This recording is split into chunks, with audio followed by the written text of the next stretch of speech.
The bullet left her rifle at 847 feet per second, crossed 200 meters of superheated air, and dropped the enemy commander before he could give the order to execute the trapped SEALs. Margaret Dawson was 55 years old, dismissed as a bureaucratic observer, and she had just made a shot that shouldn't have been possible. The young Navy SEALs pinned in the kill zone below didn't know her real name, didn't know her history, didn't know she'd been making impossible shots since before they were born. They only knew one thing: the grandmother they'd mocked 3 hours ago had just saved every single one of their lives. Before we show you how she did it, drop a comment telling us what city you're watching from and hit that subscribe button. Because what happened in that Afghan valley changed everything these warriors thought they knew about who the real dangerous ones are. Stay with us until the end. This story will shake you. The Chinook's rotors beat against Margaret Dawson's skull like a migraine with rhythm. 55 years old, and she still wasn't used to the noise. Probably never would be. She sat in the rear of the helicopter, pressed against the cold metal frame, her tablet balanced on her knees, wire-rimmed glasses reflecting the glow of the screen. Around her, 8 Navy SEALs prepared for insertion with the kind of casual efficiency that came from doing this exact thing 100 times before. They were young mid-20s to mid-30s, all muscle and confidence and barely contained aggression.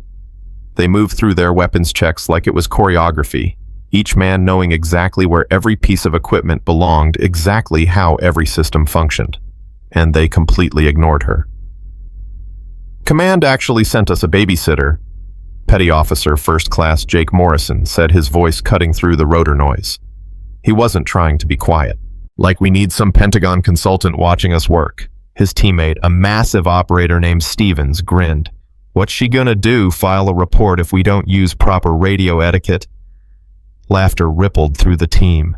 Margaret didn't look up from her tablet. She'd heard it all before. Every variation of the same joke, every flavor of the same dismissal. Old woman, civilian, bureaucrat, paper pusher. They saw the gray in her hair, the reading glasses, the compact frame that had settled into middle age. They saw exactly what she wanted them to see. Lieutenant Commander Dylan Cross. The team leader glanced back at her. 34 years old, already a legend in the SEAL community. 3 combat deployments, 2 Bronze Stars, a reputation for bringing every man home. He met her eyes for half a second, and something flickered across his face. Not quite respect, but at least acknowledgement that she was human. "Keep it professional," Cross said to his men. "Not a reprimand, just a reminder. She's here on Pentagon orders. We do the job, she takes her notes, everyone goes home." Margaret made a notation on her tablet. Team leader maintains discipline but doesn't fully control team dynamics. Morrison is the real problem alpha personality without the wisdom to back it up. She'd read their files on the flight from Bagram. Cross was solid, good tactical mind, excellent under pressure, but he delegated too much authority to Morrison, who had the judgment of a caffeinated teenager. Stevens was muscle reliable in a firefight but not creative. Chen, the youngest at 26, showed promise. He'd actually nodded at her when she boarded, a small gesture of basic human courtesy that marked him as different. The rest were operators. Good at their jobs, dangerous as hell in the right circumstances, and absolutely convinced of their own invincibility. They're going to get themselves killed, Margaret thought. That's why I'm here. 30 seconds. The crew chief shouted. The SEALs stood as one, checking each other's gear with practiced efficiency. Margaret remained seated, watching them move. Morrison caught her looking and smirked. "Don't worry, ma'am. We'll try to keep the scary parts away from you."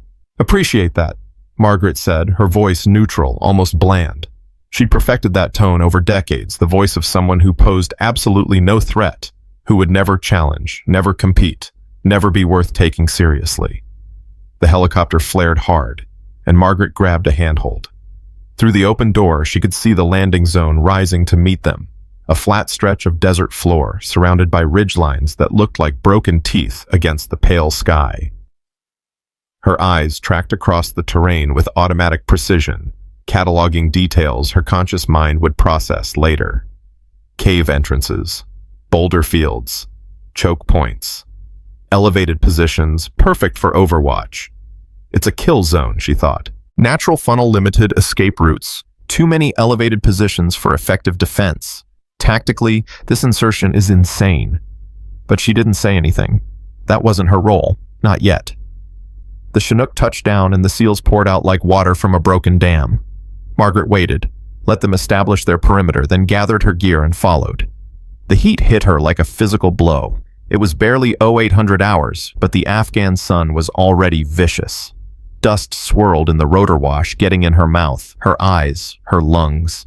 She'd forgotten how much she hated the desert. Cross was conferring with his lead scout, checking GPS coordinates against a handheld map. Margaret approached, keeping her distance, making herself small and unobtrusive. "We're moving to grid reference 4782, Cross said, pointing northeast toward a narrow valley between two ridgelines. "Intelligence indicates our target is using caves in that area as a staging point. We observe, confirm enemy presence, and report. If we get a clean shot at high-value targets, we're cleared to engage. Questions?" "Rules of engagement," Morrison asked. "Positive ID required. But out here, if they're carrying weapons and they're not Afghan National Army, they're hostile. Use your judgment." "Use your judgment," Margaret noted mentally. Translation: shoot. First fill out paperwork later. "What about her?" Stevens jerked his chin toward Margaret. Cross glanced at her. "She stays with the command element.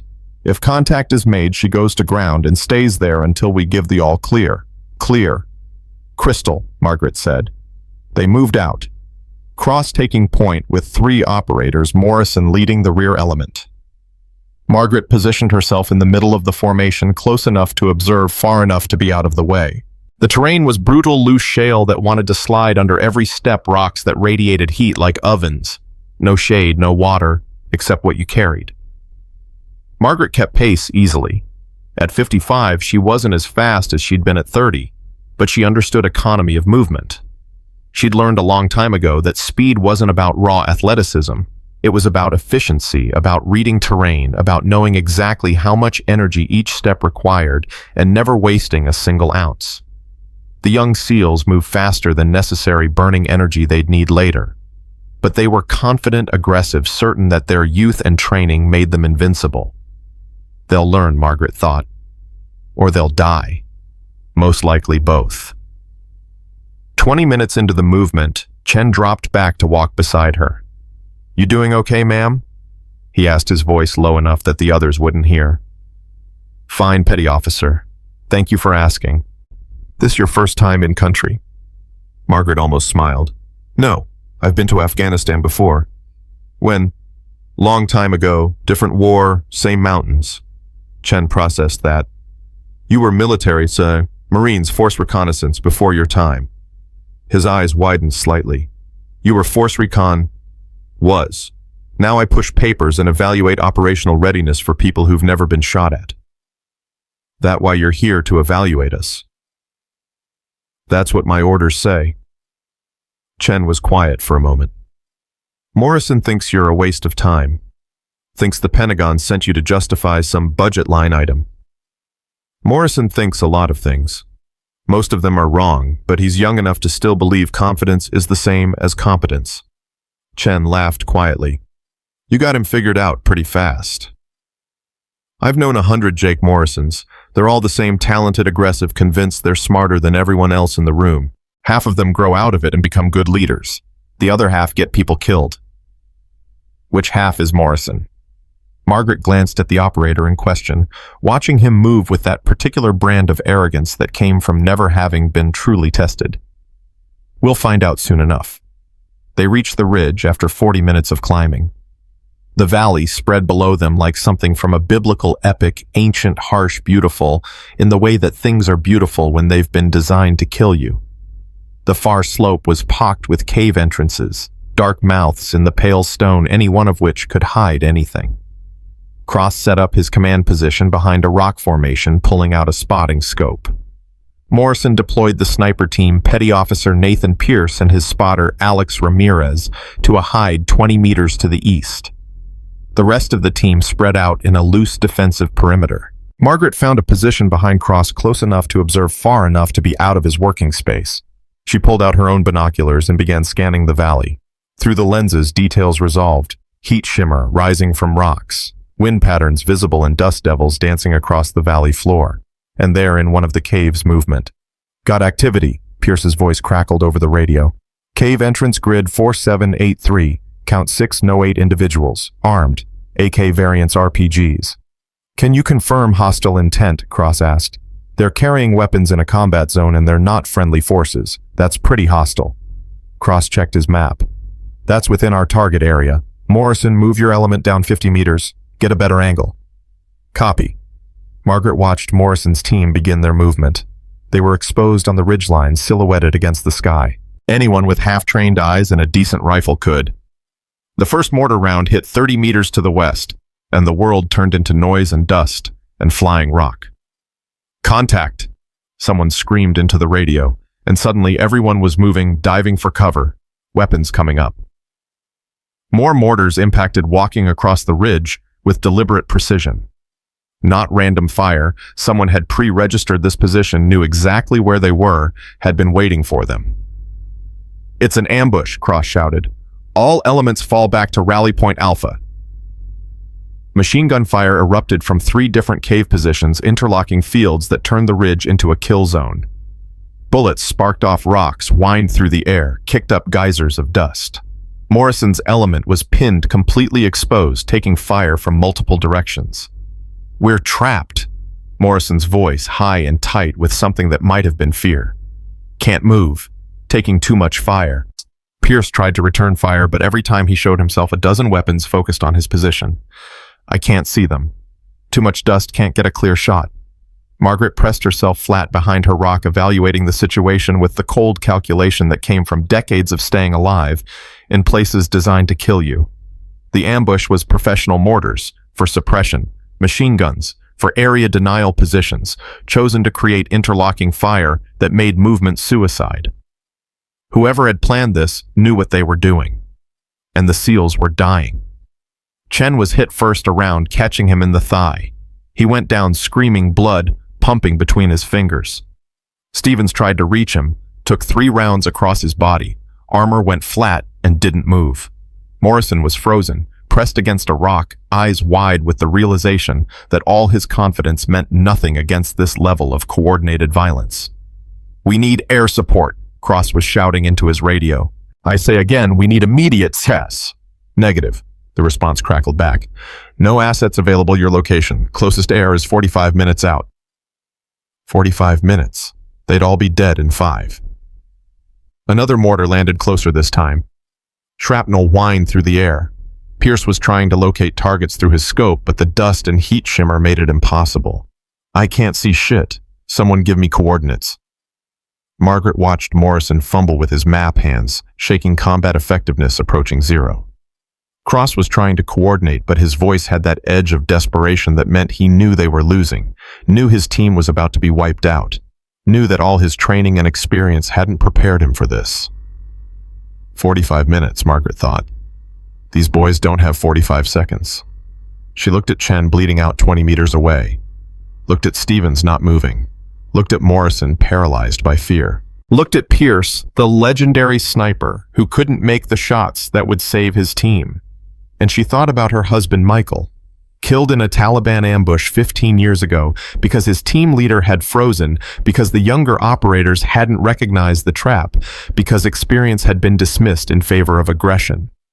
She thought about her son James, currently deployed with Marine raiders somewhere in Africa, young and brave and just as certain of his invincibility as these SEALs. She thought about every operator she'd watched die because someone made a stupid decision, every team that had been sacrificed because arrogance mattered more than wisdom. Every time youth had been valued over experience until the bullets started flying and suddenly everyone realized that survival required more than confidence. Not today, she decided. Not these boys. Not on my watch. Margaret reached for the weathered rifle case she'd been carrying, the one she'd told Cross contained surveying equipment. Her fingers worked the latches with muscle memory perfected over 3 decades. The case opened, revealing a custom rifle that had been to more combat zones than most operators would see in 3 careers. "What are you doing?" Cross shouted, seeing her movement. Margaret didn't answer. She assembled the rifle with practiced efficiency. Stock barrel scope, bolt. 15 seconds, start to finish. She pulled 3 magazines from the case, each one loaded with rounds she'd hand-selected and hand-loaded herself. "Ma'am, you need to stay down." Cross again, urgent. Margaret settled into a shooting position, the rifle becoming an extension of her body. Through the scope, the valley resolved into perfect clarity. She could see the mortar team partially concealed behind rocks, could see the machine gun positions, could see the enemy commander directing fire, confident that his trap was working perfectly. Her breathing slowed, heart rate dropped. The world narrowed to wind speed, distance, elevation, temperature, all the variables that turned shooting from chance into certainty. "Someone get that civilian down," Morrison screamed. Margaret ignored him, ignored all of them. There was only the target, the wind, the shot. She pressed the trigger. The rifle barked, the recoil familiar as an old friend. 1,200 meters away, through heat, shimmer, and dust and wind that shifted like water, the enemy commander dropped the top of his head, disappearing in a pink mist. For 3 seconds, the entire battlefield went silent. Then Margaret worked the bolt, acquired her next target, the mortar team, and fired again. And again. And again. Each shot was impossible. Through conditions that made precision shooting a fantasy across distances that required not just skill but instinct, Margaret was putting rounds on target with a certainty that defied physics. The mortar team went down, then the first machine gun position, then the second. "Holy shit," Pierce whispered, watching through his spotting scope. How is she?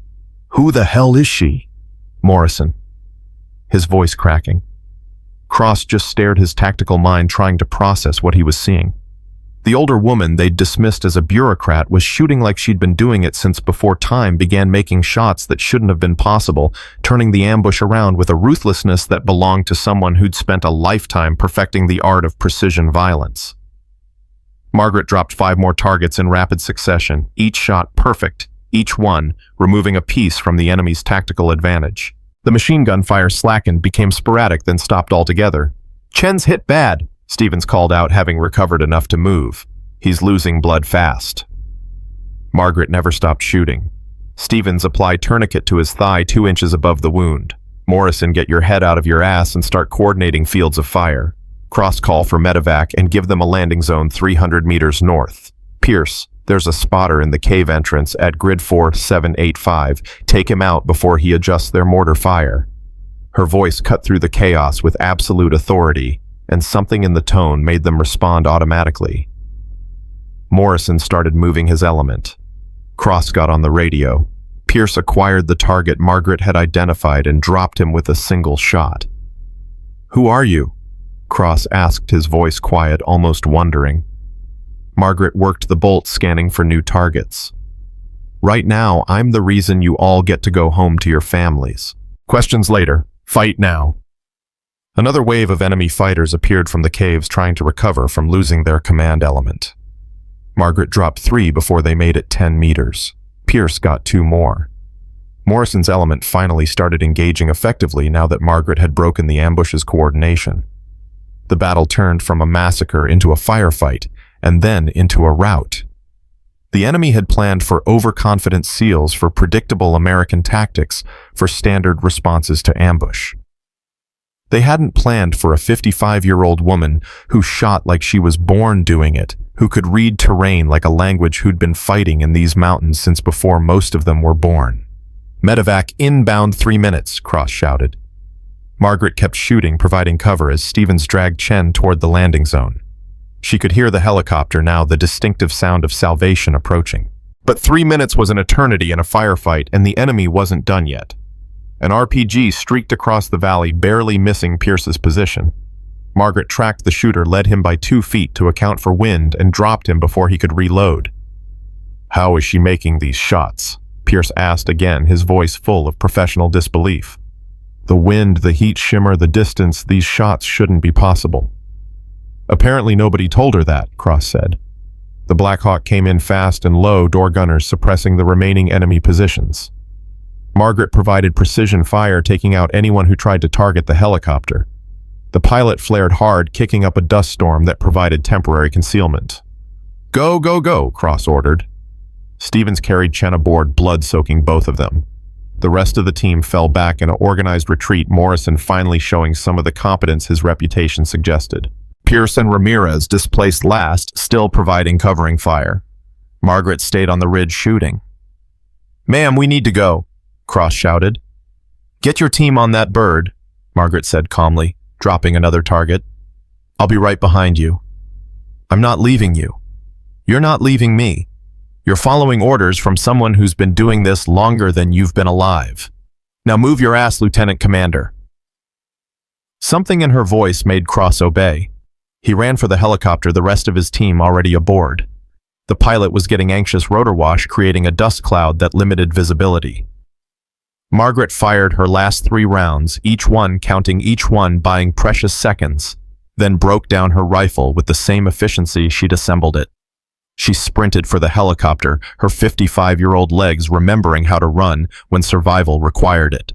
Bullets chased her across the open ground. Dust kicked up around her feet. An RPG passed close enough that she felt the heat wash. She dove through the helicopter door as the pilot pulled pitch and Cross grabbed her, hauling her fully inside. The Black Hawk climbed hard and fast, twisting through the valley door gunners still firing. Margaret sat against the bulkhead, breathing hard, her rifle case in her lap. Around her, 8 Navy SEALs stared at her with expressions ranging from shock to awe to something approaching fear. Chen was already hooked up to an IV, a medic working on his leg. Stevens had cracked ribs but was functional. Everyone else was alive, mobile, capable of fighting, against odds that should have killed them all. Morrison opened his mouth, closed. It opened it again. "Who? What? How did you?" "Later," Margaret said, her voice returning to that bland, bureaucratic tone. "Right now, someone needs to write a preliminary report on this clusterfuck." Cross sat down heavily beside her. His hands were shaking slightly. "Adrenaline dump, the price you paid for surviving. You're not a consultant." "My ID says I'm a consultant." "Your ID is lying." Margaret adjusted her glasses. "My ID says what it needs to say." "You shot like—" "I've never seen anything like that. Not from anyone. Not from our best snipers. Not from Delta. Not from anyone." "You've never seen a 55-year-old woman shoot before," Margaret said. "Doesn't mean we don't know how." Pierce was staring at her with the intensity of someone trying to solve an impossible equation. The conditions out there were impossible. Heat shimmer, wind shifts, dust. I couldn't make those shots, and I'm one of the best precision marksmen in JSOC. "You're one of the best 28-year-old precision marksmen in JSOC, Margaret corrected. "That's different." "What's the difference?" "About 27 years of experience." The helicopter banked hard, and everyone grabbed for handholds. Through the door, Margaret could see the valley receding, the caves where men had tried to kill them becoming small and distant. In an hour, another team would bomb those positions into rubble. In a day, the enemy would move to different caves and plan different ambushes. The war would continue, endless and grinding and cruel. But these 8 men would be alive for it. That was something. "You saved my life," Chen said from his stretcher, his voice weak but clear. "You saved all our lives." "I did my job," Margaret said. "Your job is to take notes. Sometimes my job is more complicated than the paperwork suggests." Stevens laughed, a harsh, shocked sound. "More complicated? Jesus Christ, lady. You just performed a miracle out there." "Wasn't a miracle. Was just shooting. I've been doing it for a long time." Morrison was shaking his head slowly, like he was trying to wake up from a dream. We all thought, you were just some Pentagon bureaucrat." "I am some Pentagon bureaucrat," Margaret said. "One who happens to know which end of a rifle the bullets come out of." Cross leaned forward, his command presence reasserting itself. "When we land, there's going to be a debrief. Intelligence is going to have questions. Command is going to have questions. I'm going to have questions. I'm sure you will. And you're going to answer them." Margaret met his eyes. "I'm going to answer the ones I'm authorized to answer. The rest will stay classified at levels you don't have access to." "That's not how this works." "Lieutenant Commander, with all due respect, you have no idea how this works. You just learned that today, when the ambush you walked into nearly killed your entire team, and the person you'd been dismissing as dead weight turned out to be the only one capable of saving you." The words were harsh, but her tone wasn't. Just factual, almost gentle, the way you'd explain something to a child who needed to understand a hard truth. Cross absorbed that. You're right. I underestimated you. We all did. Yes, you did. And that almost got you killed. So here's your first lesson. Courtesy of someone old enough to be your mother, the most dangerous person in any situation, is usually the one you're not paying attention to. The one you've dismissed. The one you think doesn't matter. She looked around the helicopter at the young faces, all of them processing trauma and shock, and the realization that their certainties had been illusions. You're all talented operators, Margaret continued. Well-trained, physically capable, tactically sound. But you're also arrogant. You think youth equals capability, that speed equals competence, that because you've made it through buds and a couple of deployments, you know what you're doing. Morrison flinched but didn't argue. Today you learned different.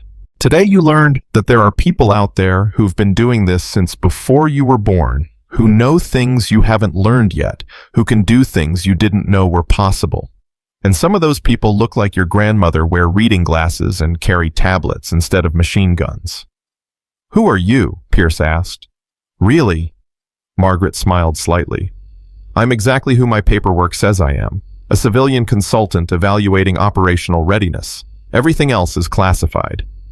That's bullshit, Morrison said, some of his earlier confidence returning now that they were safe. You owe us an explanation. I don't owe you anything except my best effort to keep you alive, which I just provided. You're welcome. The helicopter began its final approach to the base. Through the door, Margaret could see the landing pad, the medical personnel waiting for Chen, the crowd of operators and support staff who'd heard about the contact and come to see the aftermath. This conversation isn't over, Cross said. Yes, it is, because in about 3 hours I'm getting on a transport to Bagram, and from there to somewhere else where someone else needs help staying alive. You'll write your report, I'll write mine, and we'll probably never see each other again. Just like that. Just like that. The helicopter touched down and chaos erupted. Medics swarmed aboard, taking Chen away on a stretcher. The rest of the team was pulled aside for immediate debriefing. An intelligence officer appeared, demanding to know what happened, how many enemy casualties, what the situation was. Margaret slipped away in the confusion, carrying her rifle case, looking like exactly what she appeared to be, a middle-aged woman who'd had a difficult day and wanted a shower and a cup of coffee. She was halfway to her quarters when Cross caught up with her. Wait, she turned. He looked exhausted, running on adrenaline fumes and coffee, processing everything that had happened. I need to know, he said quietly. Are there others like you? Other consultants? Consultants are everywhere, Lieutenant Commander. We evaluate, we advise, we write reports. That's not what I'm asking. Margaret studied him.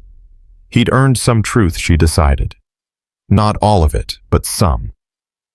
There are people, she said carefully, who do necessary things in necessary ways. Sometimes those people wear uniforms. Sometimes they don't. Sometimes they operate in the light with full acknowledgement and recognition. Sometimes they work in shadows, doing what needs to be done without anyone knowing they were ever there. And you're one of the shadow people. I'm a consultant who's very good at her job. Your job being making sure young operators like you survive long enough to learn wisdom.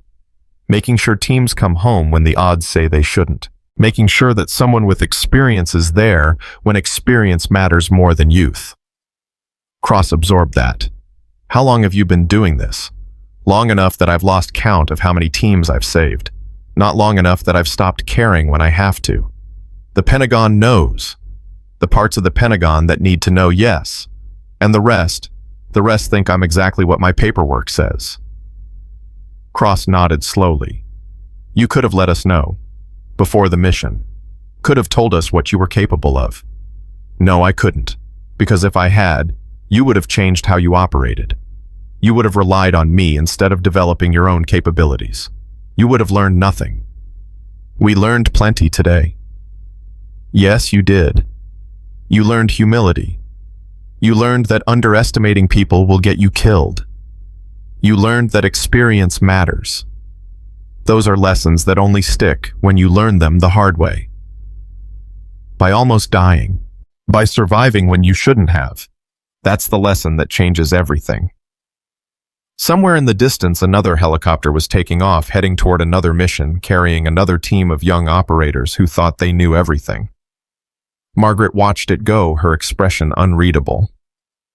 "I have to ask," Cross said. "Your husband, Michael Dawson, Force Recon Marine, killed in action 15 years ago in Helmand Province." Margaret went very still. "You looked me up. Your background check came through about an hour ago. It's sparse, but your husband's KIA report is in there. Taliban ambush. His team leader froze. 3 Marines died that day." 4, Margaret said quietly. "The team leader ate his gun 6 months later. Couldn't live with what happened. I'm sorry." "Don't be. It was a long time ago." "Is that why you do this? Because of what happened to him?" Margaret thought about that. About Michael's face the last time she'd seen him, full of confidence and certainty and the belief that nothing could touch him. About the knock on her door, the chaplain's expression, the way her world had ended in a single sentence. About her son James, currently deployed, currently believing himself invincible, currently heading toward the same lessons his father never lived long enough to learn. "I do this," she said finally, "because someone has to.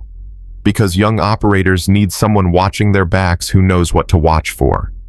Because experience matters and wisdom matters, and someone has to make sure the next generation survives long enough to gain both. Even if they never know who you are, especially if they never know who I am, the best protection is the kind nobody sees until they need it." Cross extended his hand. "Thank you. For my team, for Chen, for all of us." Margaret shook it. His grip was firm, respectful. "You're a good leader, Lieutenant Commander. You made mistakes today, but you kept your head when it mattered. Learn from this. Get better. Make sure next time you don't need someone like me to save you." "I will." "Good. Now go take care of your men. They've had a hard day and they're going to have nightmares for a while. Make sure they know it's okay to be shaken. What happened out there should shake anyone." She turned to go, then paused. "One more thing. Morrison. What about him?" "He froze today. Completely locked up. That can't happen again or he's going to get people killed." "I know. I'll handle it. Handle it before the next mission, because next time I won't be there." "Will there be someone else? Another consultant?" Margaret smiled slightly. "There's always someone. You just don't usually know who until you need them." She walked away, leaving Cross standing alone in the Afghan heat, processing everything he'd learned about assumptions, about capability, about the vast distance between confidence and competence. In her quarters, Margaret cleaned her rifle with methodical care, breaking it down to its component parts, cleaning each piece, reassembling it with the muscle memory of someone who'd done this 10,000 times. The rifle was a custom build, accurized and fitted to her exact specifications, carried through more operations than she could remember. There was a knock on her door. She opened it to find Pierce standing there, looking uncertain. "Ma'am, can I ask you something?" "Make it quick, petty officer. I have a transport in 2 hours." "The shots you made today, the heat shimmer, the wind, the distance. I've been trying to figure out how you did it, and I can't. I've been a sniper for 6 years. I've studied everything, ballistics, atmospheric conditions, precision, shooting in extreme environments, and I can't figure out how you made those shots." Margaret considered him. He wasn't challenging her. He genuinely wanted to understand, wanted to learn. "Come in," she said. He did, closing the door behind him. She gestured to the chair, and he sat. "What do you know about heat shimmer?" Margaret asked. "It distorts the visual field, makes it difficult to acquire precise aim points. Standard technique is to wait for it to settle or adjust your scope to compensate." "That's what the books say. What's the reality?" Pierce frowned. "The reality is it doesn't settle in desert conditions, and adjusting your scope is guesswork. So how do you shoot through it?" "I don't know. That's why I'm asking." Margaret pulled out her rifle, held it out to him. Pierce took it reverently, immediately recognizing the quality of the build. "Look through the scope," she said. "Tell me what you see." He did, aiming through her window at distant mountains. Custom reticle, high-quality glass, but it's not anything special, not compared to military-grade optics. Now look closer, at the scope itself. What do you notice? Pierce examined it carefully. There are scratches, wear patterns. This scope has been used extensively. For 30 years, through every climate, every condition, every type of terrain. I know this scope like I know my own face. I know exactly how it distorts at different temperatures. I know how the reticle shifts in humidity. I know what adjustments to make for every condition, not because I calculated them, but because I've made them 10,000 times before. Understanding dawned in Pierce's eyes. It's not about the equipment. It's about the relationship with the equipment. Partially. But more than that, it's about understanding that precision shooting isn't about eliminating variables. It's about accepting them, adapting to them, working with them instead of against them. How do you learn that? Time, repetition, failure, success. You shoot thousands of rounds in thousands of conditions until your body learns what your mind can't calculate. Until making impossible shots becomes possible because you've internalized every variable. That takes decades. Yes, it does. Which is why young snipers, no matter how talented, can't match shooters who've been doing it since before you were born. You have skill. I have something different. I have integration. Pierce handed the rifle back carefully. Will you teach me? I know you're leaving, but maybe... No. His face fell. Not because you're not worth teaching, Margaret continued, but because what I know can't be taught. It can only be earned through time and experience. The same way wisdom can't be taught, it can only be earned through living long enough to make mistakes and survive them. So there's no shortcut. There's never a shortcut to mastery, only years of work that look like shortcuts to people who don't know better. She stood, and Pierce took the hint, standing as well. But I'll tell you something that might help, Margaret said. Stop trying to beat the conditions. Start trying to understand them. Stop treating your rifle like a tool. Start treating it like a partner. And stop measuring yourself against other shooters. Measure yourself against who you were yesterday. That's it. That's everything. The rest is just repetition. Pierce nodded, absorbing that. Thank you, ma'am. Thank Chen. He's the one who's alive because of what I did. Make sure he stays that way on future missions. After Pierce left, Margaret finished packing. Her orders had arrived, new assignment, new team, new operations theater. Somewhere else, young operators were making the same mistakes, learning the same lessons, needing the same protection they didn't know they had. She thought about Michael again, about the last time they'd spoken when he'd been so confident, so certain, about how that confidence had killed him. She thought about James, her son carrying his father's confidence and his mother's skills deployed somewhere dangerous, probably making the same mistakes Cross's team had made today. But he'll survive them, she told herself. Because I'm teaching his generation how to. One mission at a time. One saved life at a time. Her transport left at 1400 hours. By 1430, she was gone, disappeared back into whatever administrative shadow she'd emerged from. The SEALs who'd survived because of her would talk about what happened for years, would tell the story to new operators, would argue about the details, and debate the impossible. But they'd never know her real name, never know her full history, never understand exactly who had saved them and why. Because the wolves that protect the flock don't need recognition. They just need to keep the predators away while the shepherds learn how to do it themselves. And Margaret Dawson had been a wolf for a very, very long time.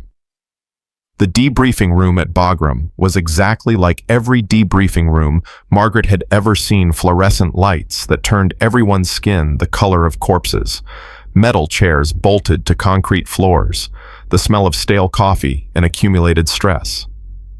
She sat at the end of a long table, her hands folded, her expression neutral, while 3 intelligence officers and a colonel she didn't recognize pored over the preliminary reports. Colonel Raymond Torres looked like he'd been carved from granite and disappointment. 58 years old, career Army, the kind of officer who'd come up through the ranks the hard way and didn't trust anyone who hadn't done the same. He dropped the folder on the table with enough force to make everyone jump. "This is impossible," he said flatly.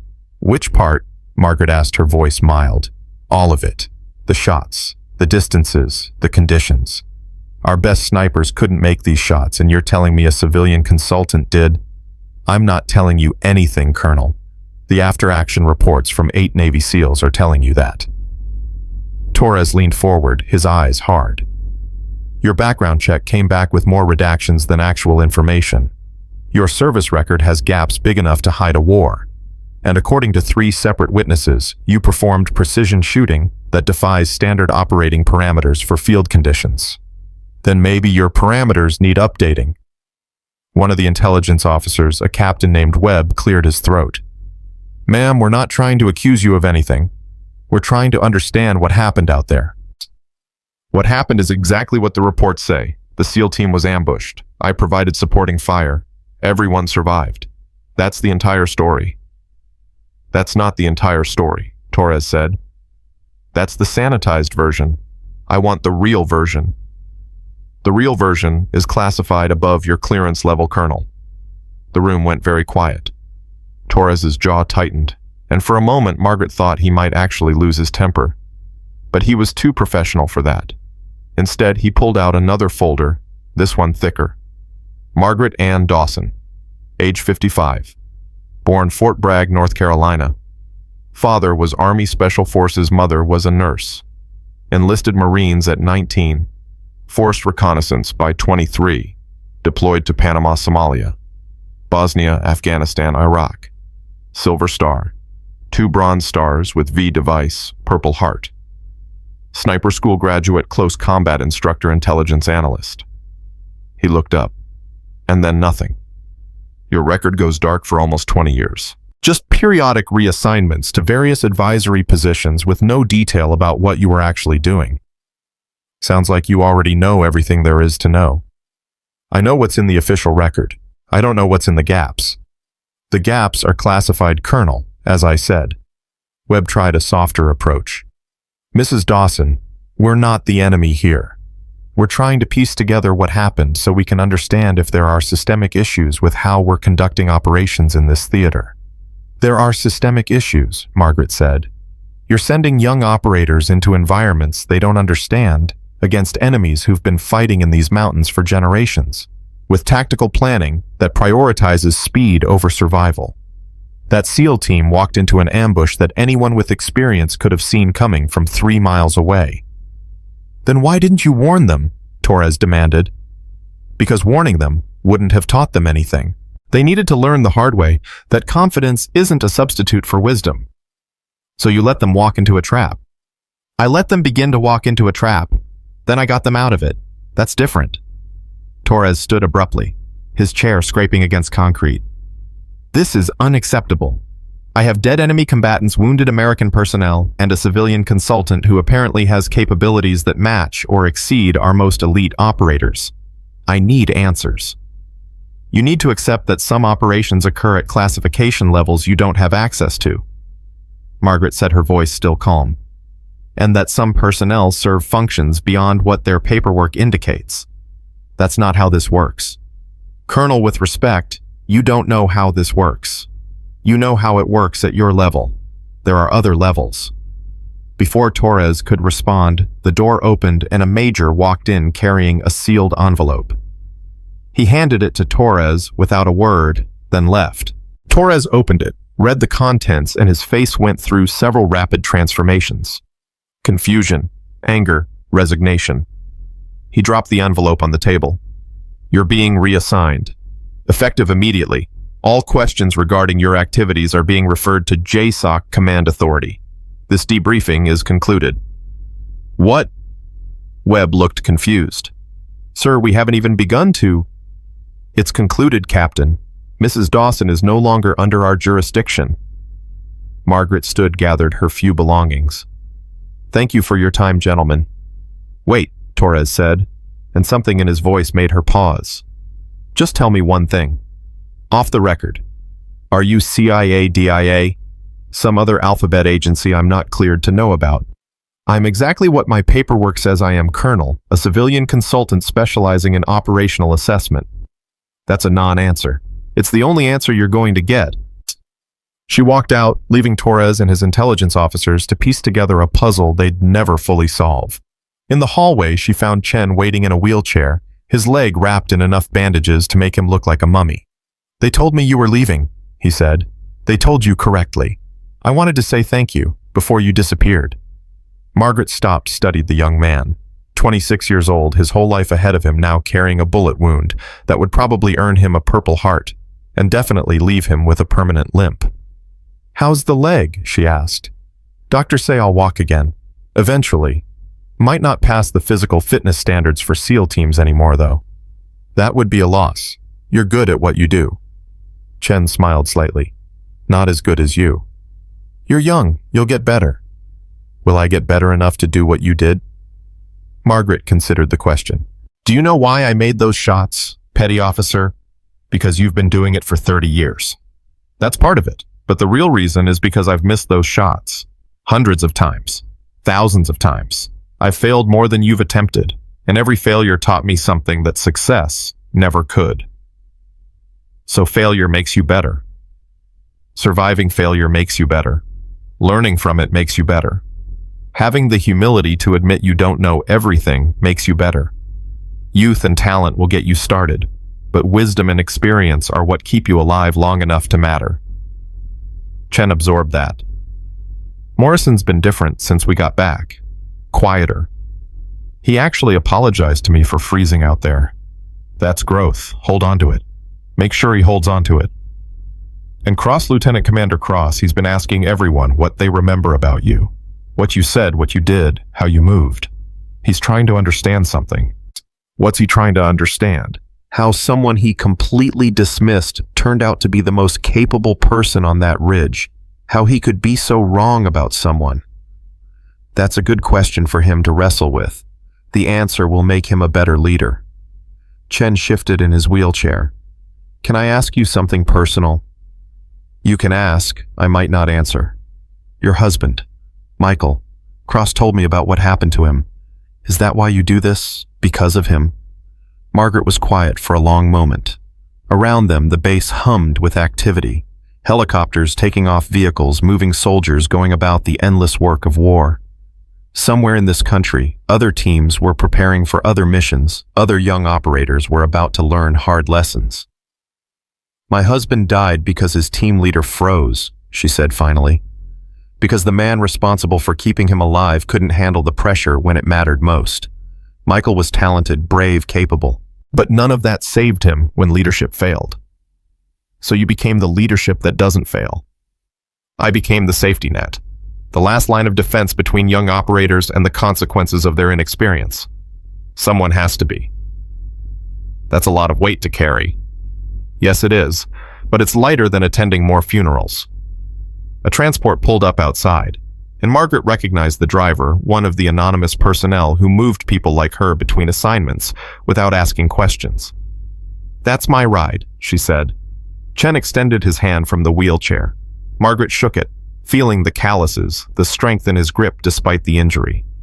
"Stay alive, petty officer. The teams need people like you." "I will. And ma'am, wherever you're going, whatever you're doing, thank you for showing us what real capability looks like." Margaret walked toward the transport, and the last thing she heard was Chen calling after her. "We won't forget you." She didn't turn around. She never turned around. That was the price of working in shadows. You saved people and then you left, and they remembered you as a ghost who'd appeared and vanished like smoke. The transport took her to a C-130 cargo plane waiting on the tarmac. No passenger seats, just webbing and cargo netting, and the kind of uncomfortable accommodations reserved for people who didn't officially exist. She strapped in next to a dozen other passengers who didn't make eye contact, didn't ask questions, were clearly accustomed to moving through military channels without leaving footprints. The plane lifted off, and through a small window, Margaret watched Afghanistan disappear beneath clouds. She'd been in country for 4 days, saved 8 lives, and was now being extracted like she'd never been there at all. Standard procedure. She closed her eyes, but sleep wouldn't come. It never did immediately after operations. Her body was still running on adrenaline and muscle memory, still expecting threats, still prepared to respond with violence if necessary. "First time in theater?" a voice asked beside her. Margaret opened her eyes. The speaker was a man in his early 40s wearing civilian clothes that screamed Military contractor. He had the look of someone who'd spent time in the team's fit alert, carrying himself with that particular brand of controlled aggression. "No," she said. "You look like you've had a rough few days." "Every day in Afghanistan is rough," he laughed. "True enough. Name's Parker. I'm with a security company operating out of Kabul." "Margaret." "What's your story, Margaret?" "You don't look like typical contractor material." "I consult on operational issues." "That's vague enough to be meaningless." "That's the point." Parker studied her more carefully. "You're one of those. The ones who show up, do things nobody talks about, then disappear." "I'm a consultant, that's all." "Right. And I'm just a security contractor. We both know that words mean whatever we need them to mean in this business." Margaret didn't respond. Parker took the hint and went quiet, but she could feel him watching her periodically, trying to figure out her story. The flight lasted 6 hours, landing at a base in Germany that served as a waypoint for personnel transitioning between theaters. Margaret had 12 hours before her next flight, so she found temporary quarters, showered for the first time in 3 days, and finally slept. She dreamed of Michael. Not the way he'd died, she'd stopped having those dreams years ago, but the way he'd been when they were young. 22 years old, newly married, both of them in the Marines, both convinced they were invincible. They'd been so stupid, so naive, so beautifully unaware of how fragile life actually was. In the dream, he was trying to teach her long-range shooting. She kept missing, and he kept telling her it was okay, that she'd get better. That talent was nothing compared to persistence. "You'll be better than me someday," Dream Michael said. "I'm already better than you, Dream." Margaret replied, and they both laughed because it was true even then. "Then why do you keep missing?" "Because I haven't failed enough yet. Give me time." She woke to someone knocking on her door. A sergeant stood outside with new orders in a sealed envelope. "Ma'am, these just came through. Your flight leaves in 4 hours. Margaret opened the envelope. New assignment. Syria this time. Another SEAL team, another set of operations, another group of young men who thought they knew everything. "Thank you, Sergeant." He left, and Margaret packed her gear with practiced efficiency. The rifle case, the tablet, the notebooks, the uniform that identified her as a civilian consultant, and nothing more. In 4 hours, she'd be on a plane. In 8 hours, she'd be in Syria. In 12 hours, she'd be watching another team prepare for another mission, and she'd be the invisible observer nobody paid attention to until the moment they needed her. The pattern had repeated itself so many times she'd lost count. Save a team. Disappear. Move to the next assignment. Save another team. Disappear again. Over and over, an endless cycle of appearing and vanishing, of being essential and forgotten, of making a difference that nobody would ever fully acknowledge. Her phone buzzed with a text message. Unknown number, but she recognized the encryption signature. The message was brief. Package delivered. All personnel accounted for. Well done. That was the extent of recognition she'd receive. No medals, no commendations, no official acknowledgement that she'd saved 8 lives. Just a brief text from someone she'd never meet, confirming that her actions had been noted by people who operated at levels where acknowledgement was dangerous. She deleted the message and headed for the airfield. The flight to Syria was on a smaller plane, more passengers this time. She recognized a few faces: contractors, intelligence analysts, logistics personnel, and in the back, trying to look inconspicuous, Morrison. He saw her at the same moment she saw him. His face went through several expressions: surprise, confusion, something that might have been shame. Margaret took a seat 3 rows away. Morrison stared at her back for 10 minutes before finally getting up and moving to sit beside her. "Ma'am," he said quietly. "Petty Officer Morrison." "I didn't expect to see you again." Military's a small world, especially at certain levels. Morrison was quiet for a moment, clearly struggling with something. "I wanted to apologize for how I acted, for what I said on the helicopter, for freezing when it mattered. You already apologized to your team. That's what matters. But I was wrong about you, completely wrong. And I almost got everyone killed because I was too arrogant to listen." Margaret turned to look at him directly. Morrison looked like he'd aged 5 years in 5 days. The cockiness was gone, replaced by something rawer and more honest. "You made mistakes," she said. "Young operators make mistakes. The question is whether you learn from them." "I'm trying to. That's why I'm here. They reassigned me to a different team, a training rotation in Syria. They think I need more experience before I'm ready to lead operations." "They're right." Morrison flinched but didn't argue. "Cross told me what you said, about me being talented but lacking wisdom, about how half of people like me grow into good leaders and half get people killed." "I remember." "Which half am I?" Margaret considered the question. "That depends entirely on what you do next. On whether you can accept that talent isn't enough, that confidence without competence is just arrogance, that the most dangerous thing in the world is someone who thinks they know everything. I don't know everything. I know that now. That's a start. Hold on to that feeling. The moment you think you've learned all there is to learn is the moment you become dangerous to everyone around you." Morrison nodded slowly. "Can I ask you something? Who are you really?" "Everyone has theories. CIA Delta Force, some kind of special access program, but nobody knows for sure. I'm a consultant who's good at her job. That's what you keep saying. It's not an answer. It's the only answer you need. My job is to make sure operators like you survive long enough to gain wisdom. How I do that job, what my background is, what clearances I hold, none of that matters. What matters is that when you needed someone with experience, someone was there. Will you be there next time? Probably not, but someone will be. You just won't know who until you need them." The plane hit turbulence and everyone grabbed for handholds. Margaret noticed Morrison's hands were steady now, not shaking like they had been in the helicopter after the ambush. Combat had changed him. Fear had changed him. Failure had changed him. Maybe he'd be one of the ones who survived his own arrogance long enough to become useful. "One more thing," Morrison said as the plane stabilized. "Chen wanted me to give you something." He pulled out a small object wrapped in cloth. Margaret unwrapped it to find a brass shell casing polished to a mirror finish. On the side, someone had engraved, "The most dangerous person is the one you're not paying attention to." "Chen had it made," Morrison explained. "From one of your casings. He wanted you to have it as a reminder that you made a difference." Margaret held the casing, feeling the weight of it. One bullet, one shot, one life saved. Multiply that by 30 years of operations, and the math became staggering. "Tell Chen thank you, and tell him to stay sharp. The teams need people who remember these lessons."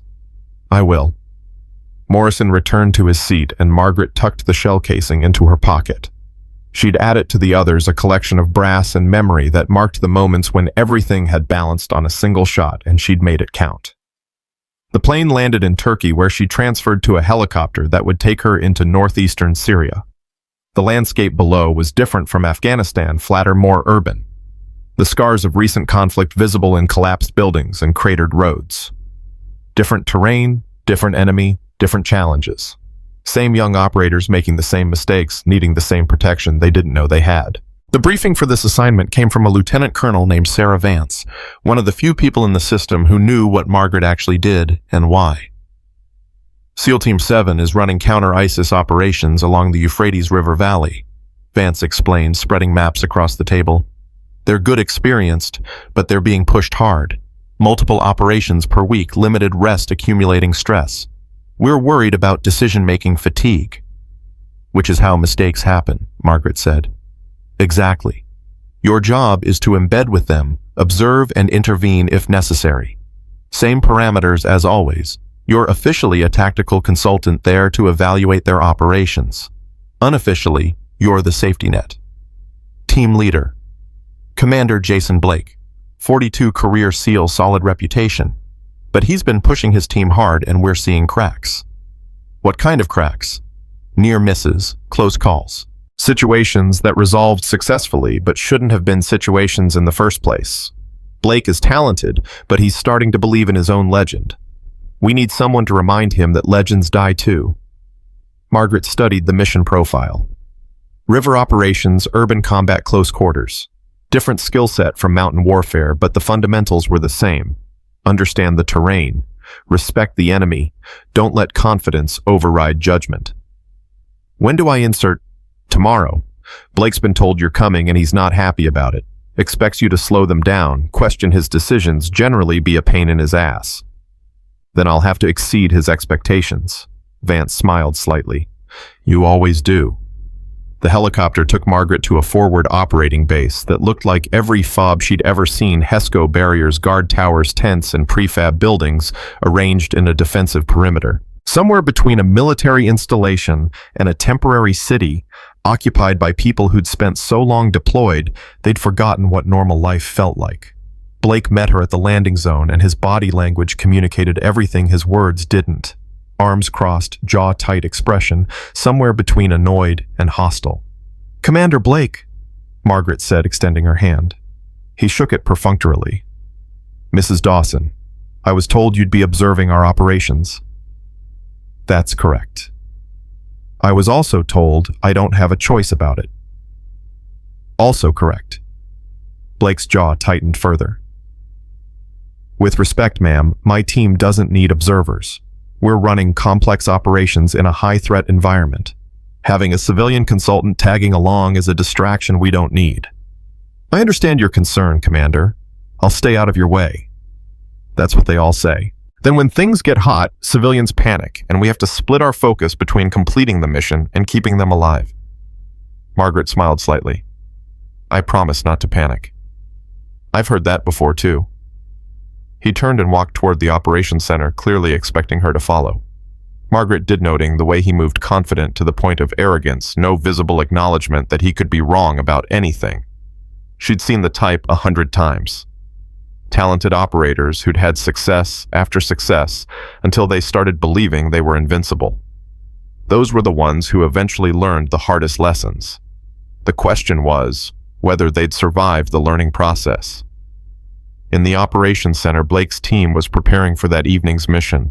Margaret recognized the pattern immediately: too much confidence, too little caution, moving too fast, because everything had worked so far and they'd forgotten that success was fragile. "We've got intelligence on an ISIS logistics cell operating out of a compound in the river valley," Blake explained, pointing at a satellite image.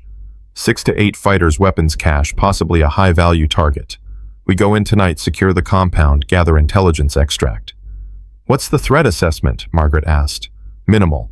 This cell has been quiet, probably doesn't know we're coming. Standard in and out operation. Escape routes. 1 road in and out.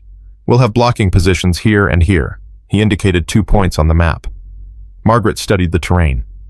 The compound was in a natural bowl surrounded by higher ground. Limited visibility, multiple concealed approaches, the kind of terrain where an enemy could wait unseen until the last moment. "Have you considered that this might be bait?" she asked. Blake's expression hardened. "Intel says it's a logistics cell." "Intel says a lot of things. What does the terrain say?" "The terrain says it's a compound in a river valley. Nothing unusual about that." "The terrain says it's a perfect ambush site. Limited approach, high ground on all sides, single egress route. If I wanted to trap American forces, I'd set up exactly this kind of scenario." "You're not a tactical expert, Mrs. Dawson." "Actually, Commander, I am. But you don't have to take my word for it. Just consider the possibility that something easy might be too easy." Blake's team was watching the exchange, and Margaret could see them calculating. Some looked curious, wondering who this older woman was who'd challenged their commander. Others looked dismissive, already writing her off as another civilian who didn't understand how real operations worked. "I appreciate your input," Blake said in a tone that communicated he didn't appreciate it at all. "But I've planned hundreds of operations, and this falls well within standard parameters. We're moving forward as planned." "Understood, Commander." Margaret didn't argue further. Arguments never changed minds, only experience did that. She'd learned that lesson the hard way, and Blake was about to learn it the same way. The mission launched at 2100 hours. 12 operators loaded into 3 vehicles for the drive to the target compound. Margaret rode in the lead vehicle with Blake, her rifle case beside her, her expression neutral. The drive took 40 minutes, and with every mile, Margaret's instincts screamed louder that something was wrong. The intelligence was too specific, the target too obvious, The approach too easy. Every part of her training, every hour of experience, every mission she'd survived told her they were driving into a trap. But Blake was confident his team was confident, and they'd done this so many times successfully that they'd forgotten success could end in a single moment of miscalculation. The vehicle stopped 500 meters from the compound, and the team dismounted silently. Blake organized his assault elements, positioned his support weapons, did everything by the book.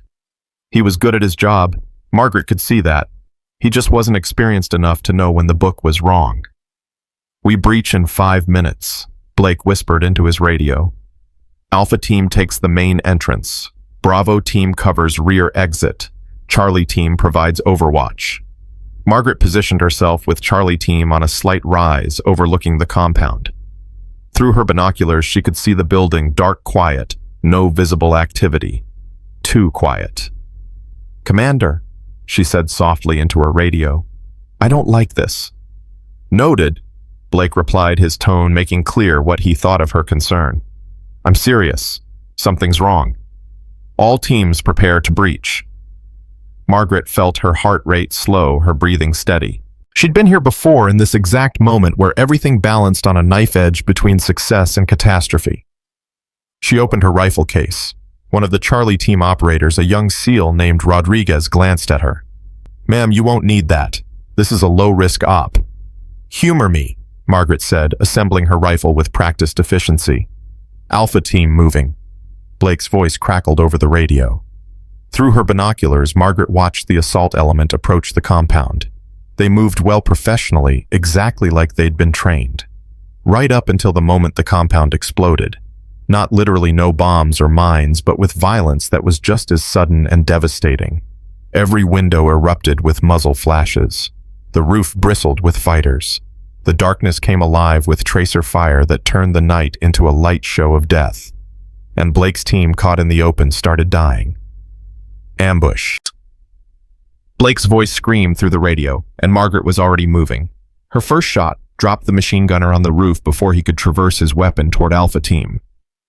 Her second took out a fighter with an RPG who'd just cleared the window. Rodriguez beside her was still processing what was happening.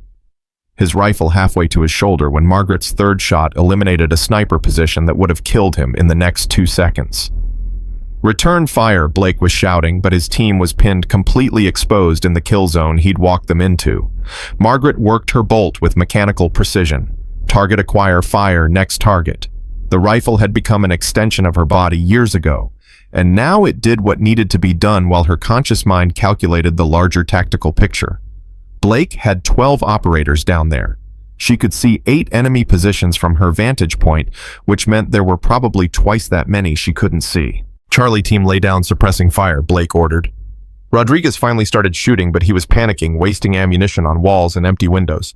The other Charlie operators were more controlled, but they were fighting an enemy that had planned this ambush perfectly. "Rodriguez, stop spraying and start aiming."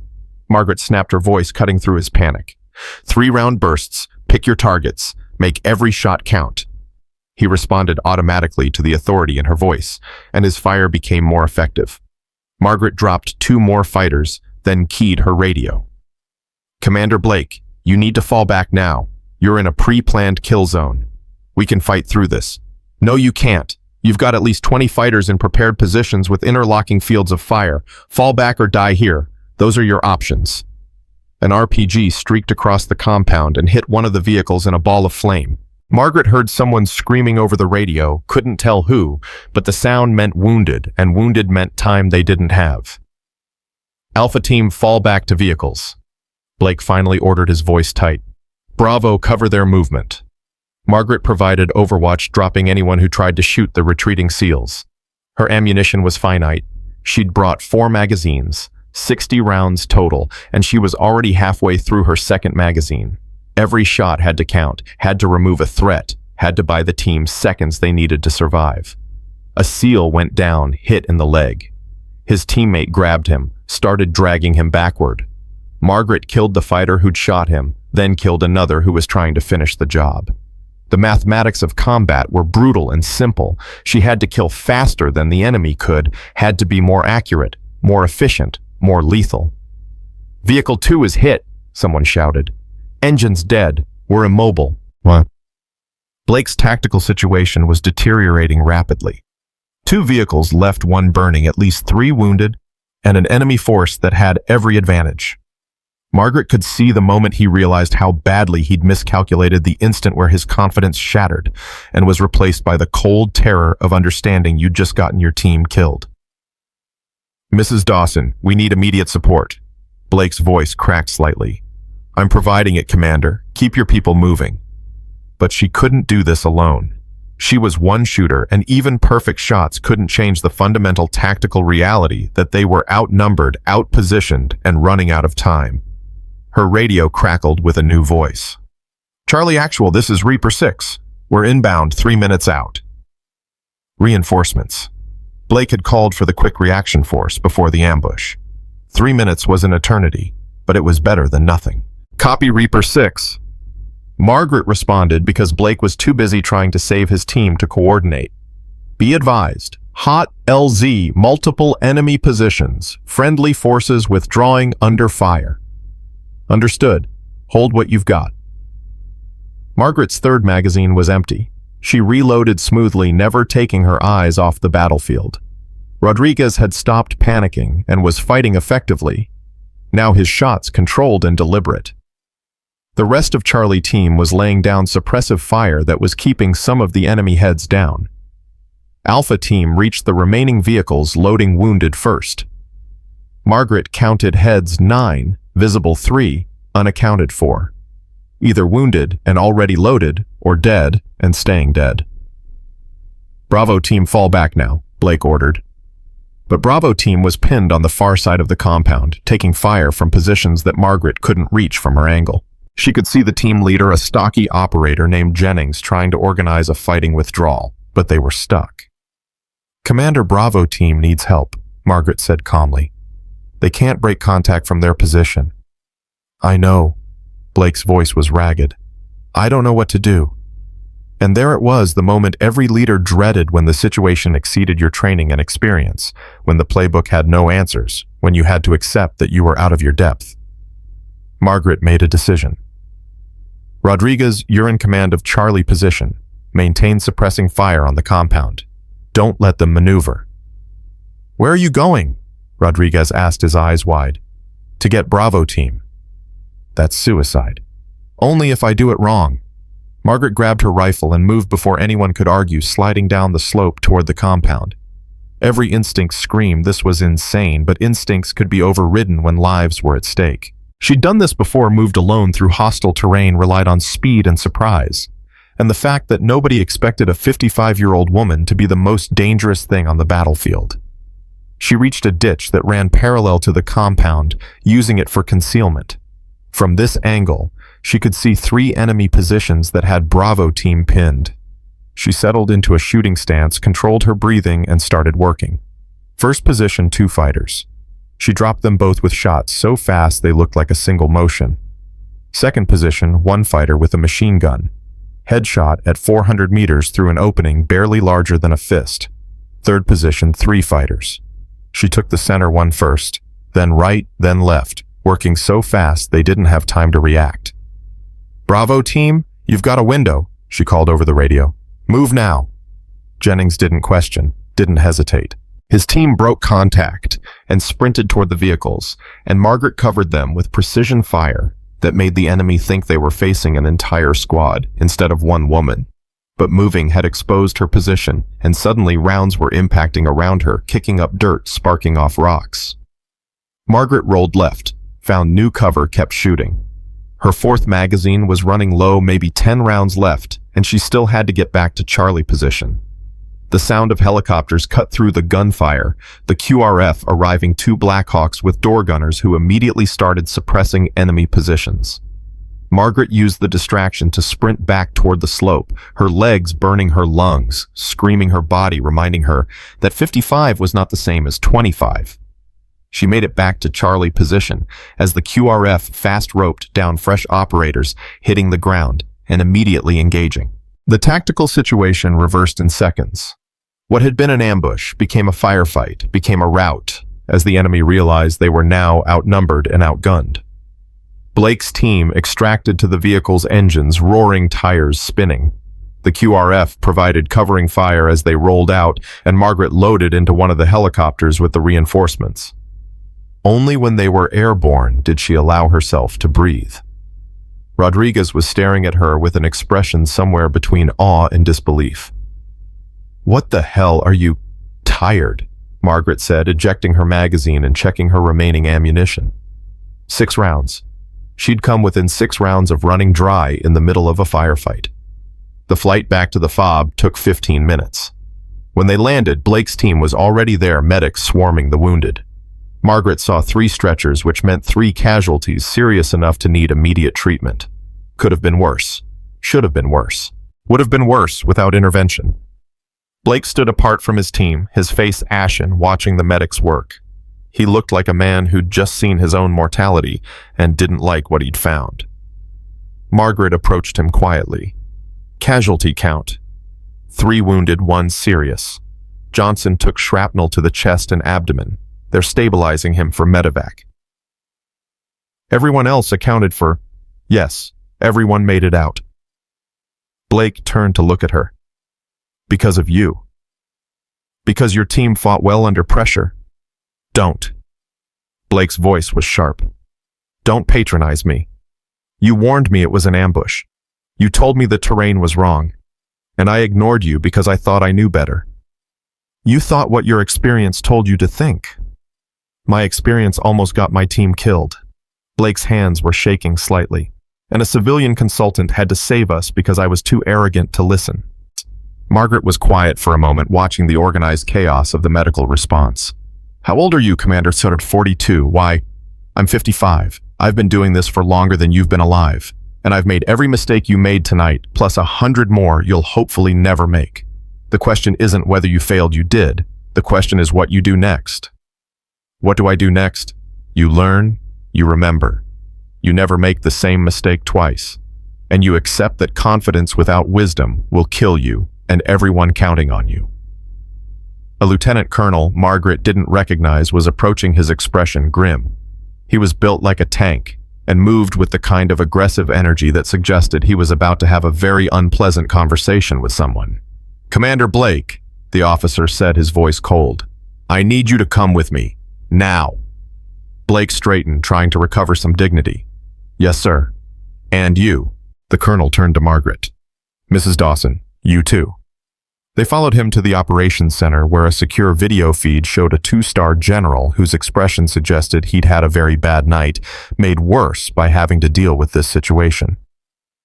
Commander Blake, the general said without preamble, explain to me how you walked into an ambush after being specifically warned by your consultant that the target location showed all the hallmarks of a trap. Blake's jaw tightened. Sir, I made a tactical assessment based on available intelligence. You ignored someone with more field experience than your entire team combined because you thought you knew better. That's not a tactical assessment, Commander. That's arrogance. Yes, sir. 3 wounded. 1 critical. If Mrs. Dawson hadn't been there, how many body bags would we be filling right now? Blake's voice dropped to barely a whisper. All of them, sir. We'd all be dead. The general leaned forward. I have reports from multiple sources describing how Mrs. Dawson single-handedly broke the ambush, provided precision fire that eliminated at least 15 enemy combatants, coordinated the QRF response, and personally moved under fire to rescue your Bravo team when they were pinned down. Do you know what we call someone who does all that? Sir, we call them a goddamn professional, which is what you're supposed to be, Commander. The general's expression was granite. You're being relieved of command effective immediately. Major Simmons will take over SEAL Team 7 while we determine whether you're fit to lead operations. Blake's face went white. Sir, I can do better. I can learn from this. You'll get that opportunity, but not with this team and not in this theater. You're being reassigned to training duties stateside until we're satisfied you've remembered that the mission comes before your ego. Yes, sir. The general's eyes shifted to Margaret. Mrs. Dawson, I've read your file, all 12 pages that aren't redacted. I don't know who you really are or what authority you operate under, but I know you just saved 12 of my operators. Thank you. Just doing my job, General. Your job. The general's expression softened slightly. I've been in this business for 30 years, and I've never seen shooting like what my people described. Who trained you? Marines, Force Recon, long time ago. Force Recon doesn't produce shooters like you. Force Recon produced the foundation. Experience did the rest. The general studied her for a long moment. How many teams have you saved? I don't keep count, sir. Maybe you should. Might help on days when this job feels thankless. He turned back to Blake. Commander, you're dismissed. Get your gear together. You're on the first transport out tomorrow. Blake saluted, his movements mechanical, and left. The silence he left behind felt heavy, oppressive. General, if I may, Margaret said. Commander Blake made mistakes, but he's not incompetent. He's just young enough to still think success is the same as invincibility. You're defending him. I'm contextualizing him. He's talented. With proper guidance and some humility, he could be an excellent leader. He almost got his team killed. Almost isn't dead. He can learn from almost. He can't learn from dead. The general considered that. You think he deserves another chance? I think everyone deserves the chance to learn from their failures. Whether they take that chance is up to them. You're more forgiving than I am. I'm older than you are, General. Forgiveness gets easier when you've lived long enough to need it yourself. The connection ended, and Margaret was left alone in the operations center. Through the windows, she could see Blake walking toward his quarters. His posture defeated his career potentially over because he'd been too confident to listen to someone who knew better. She found him an hour later packing his gear with mechanical efficiency.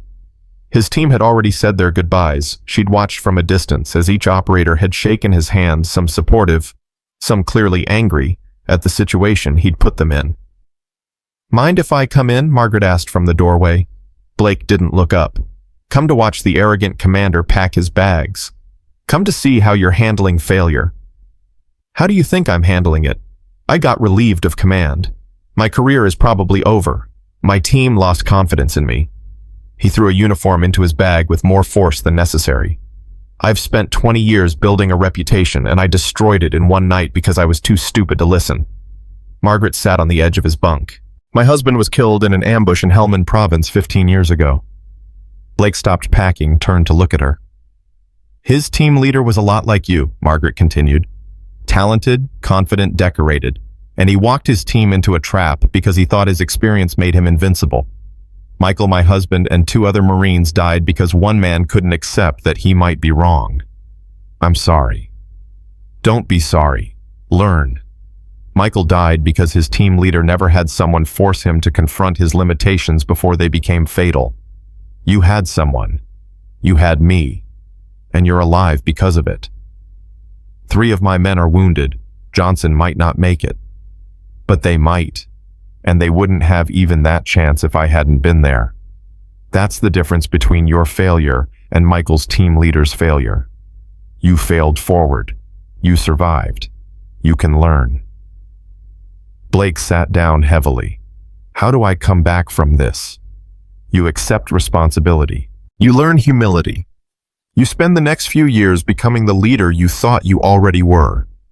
And you never ever dismiss someone's advice again just because they don't fit your picture of what expertise looks like. You mean I should listen to old women who know more than I do? I mean you should listen to anyone who knows more than you do regardless of what they look like. Age, gender, rank, none of that matters compared to actual knowledge and experience. Blake rubbed his face. They're sending me back to train new SEALs. It feels like punishment. It's an opportunity. You get to shape the next generation. You get to make sure they don't make your mistakes. That's not punishment, that's responsibility. You really believe that? I believe people can learn. I believe failure is only permanent if you let it be. And I believe that the officers who've failed and recovered often become better leaders than those who've never failed at all because they've learned humility. There was a knock on the door, and Rodriguez appeared. Sir, I wanted to... Oh, sorry, I can come back. It's fine, Rodriguez, Blake said. What do you need? Rodriguez glanced at Margaret, then back to Blake. I wanted to say that what happened tonight wasn't all your fault. We all missed the signs. We all let our confidence override our judgment. I was in command. It was my responsibility. Yes, sir. But we're a team. We share responsibility. Rodriguez hesitated. And I wanted to say thank you. To both of you. Mrs. Dawson, you saved my life tonight. When I was panicking, when I was about to get myself killed, you pulled me back. You made me think instead of just react. Margaret stood. You saved yourself, Rodriguez. I just reminded you that you knew how. Will you be staying with the team? Rodriguez asked her. No, my assignment here is complete. So you just move on, save a team, and disappear. That's generally how it works. Rodriguez shook his head. There are rumors about you, people saying you've done this before, that you're some kind of ghost who shows up when teams are about to fail, saves them, then vanishes. People say a lot of things. Are the rumors true? Margaret smiled slightly. What do you think? I think you're the most dangerous person I've ever met. And I think Commander Blake is lucky you were here tonight because without you, we'd all be dead. After Rodriguez left, Blake walked Margaret out toward the landing pad where a helicopter was waiting to take her to her next assignment.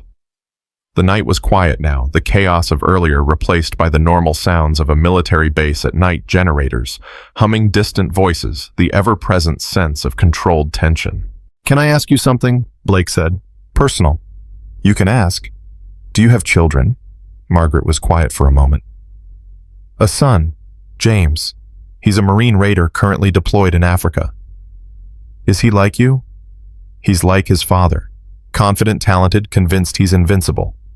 Her voice softened. I worry about him every day. Does he know what you do? He knows I consult for the military. He doesn't know the specifics, doesn't need to. But you're doing this for him, aren't you? Saving other people's sons, so that maybe someone will save yours when he needs it. Margaret turned to look at Blake directly. I'm doing this because someone has to. Because young operators like my son, like your team, like every SEAL and Marine and soldier out there thinks they're immortal, right up until the moment they discover they're not. And by then, it's usually too late. So you're the safety net. I'm one of them. There are others. People you've never heard of doing things you'll never know about, making sure the mission succeeds, even when the plan fails. The helicopter's rotors started spinning and Margaret picked up her gear. One last thing, Blake said. The shooting. How did you learn to shoot like that? Time and failure. I've missed more shots than you've taken. Every miss taught me something. Every failure made me better. That's the secret nobody wants to hear. There is no shortcut to mastery. Only decades of work that look easy to people who don't know better. Will I ever be that good? Probably not. But you can be good enough. That's what matters. She boarded the helicopter and Blake stood watching as it lifted off. Below the base grew smaller and soon it was just another point of light in the darkness. Margaret closed her eyes, exhaustion finally catching up. Her phone buzzed with a new message. Another assignment, another team, another theater. This one in the Philippines counterterrorism operations against Abu Sayyaf. She'd have 12 hours to rest, then she'd be back in the field, back to being invisible. Back to saving people who would never fully know who she was or why she was there. The flight took 4 hours. When they landed, a lieutenant was waiting with mission briefings and background files. Margaret accepted them without comment, her mind already shifting to the next operation, the next set of variables, the next group of young operators who needed protection they didn't know they had. But before she opened the first file, she pulled out her phone and sent a text to a number she had memorized but never called. Stay safe, James. Love you. Mom. The response came 2 minutes later. Always am. Love you too. Margaret allowed herself a small smile. He thought he was invincible just like Blake had, just like Morrison had, just like every young operator she'd ever met. The confidence of youth was beautiful and terrifying in equal measure. But unlike those other operators, James had something they didn't. A mother who was very, very good at making sure confident young men survived long enough to gain wisdom. She opened the first briefing file and began to read. The mission was complex, the terrain was hostile, the enemy was experienced. Standard parameters. She'd faced worse. And somewhere in the Philippines, a team of operators was preparing for a mission they thought they understood, led by officers who thought they had everything under control. They had no idea that their safety net had just arrived, and they wouldn't know until the moment they needed her most, which was exactly how Margaret preferred it. The Philippines smelled different from Afghanistan and Syria. Salt air mixed with jungle rot humidity, so thick it felt like drowning in warm water. Margaret stood on the deck of a naval vessel anchored off Mindanao, watching the sun come up over an ocean that didn't care about the violence men committed on the land it touched. Lieutenant Commander Sarah Chen found her there, 2 cups of coffee in hand. She offered one to Margaret without speaking, and they stood together in silence for a moment. "You reviewed the mission brief?" Chen asked finally. "I did. You're going after Abu Sayyaf leadership in jungle terrain with limited intelligence and no aerial support due to weather conditions. That's the sanitized version. The real version is we're hunting ghosts in a jungle they've controlled for 20 years, and command is pushing for results because politicians need headlines." Margaret sipped her coffee. It was terrible, but it was hot and caffeinated, which made it good enough. "How long have you been running operations in this theater?" 18 months. Long enough to know that Abu Sayyaf isn't like other terrorist groups. They're patient, disciplined, and they know this terrain better than we ever will. But command wants results anyway. Command always wants results. Chen turned to look at Margaret directly. "I read the reports from Syria. What Blake walked into. What you did to get his team out. Blake made mistakes. His team paid for them.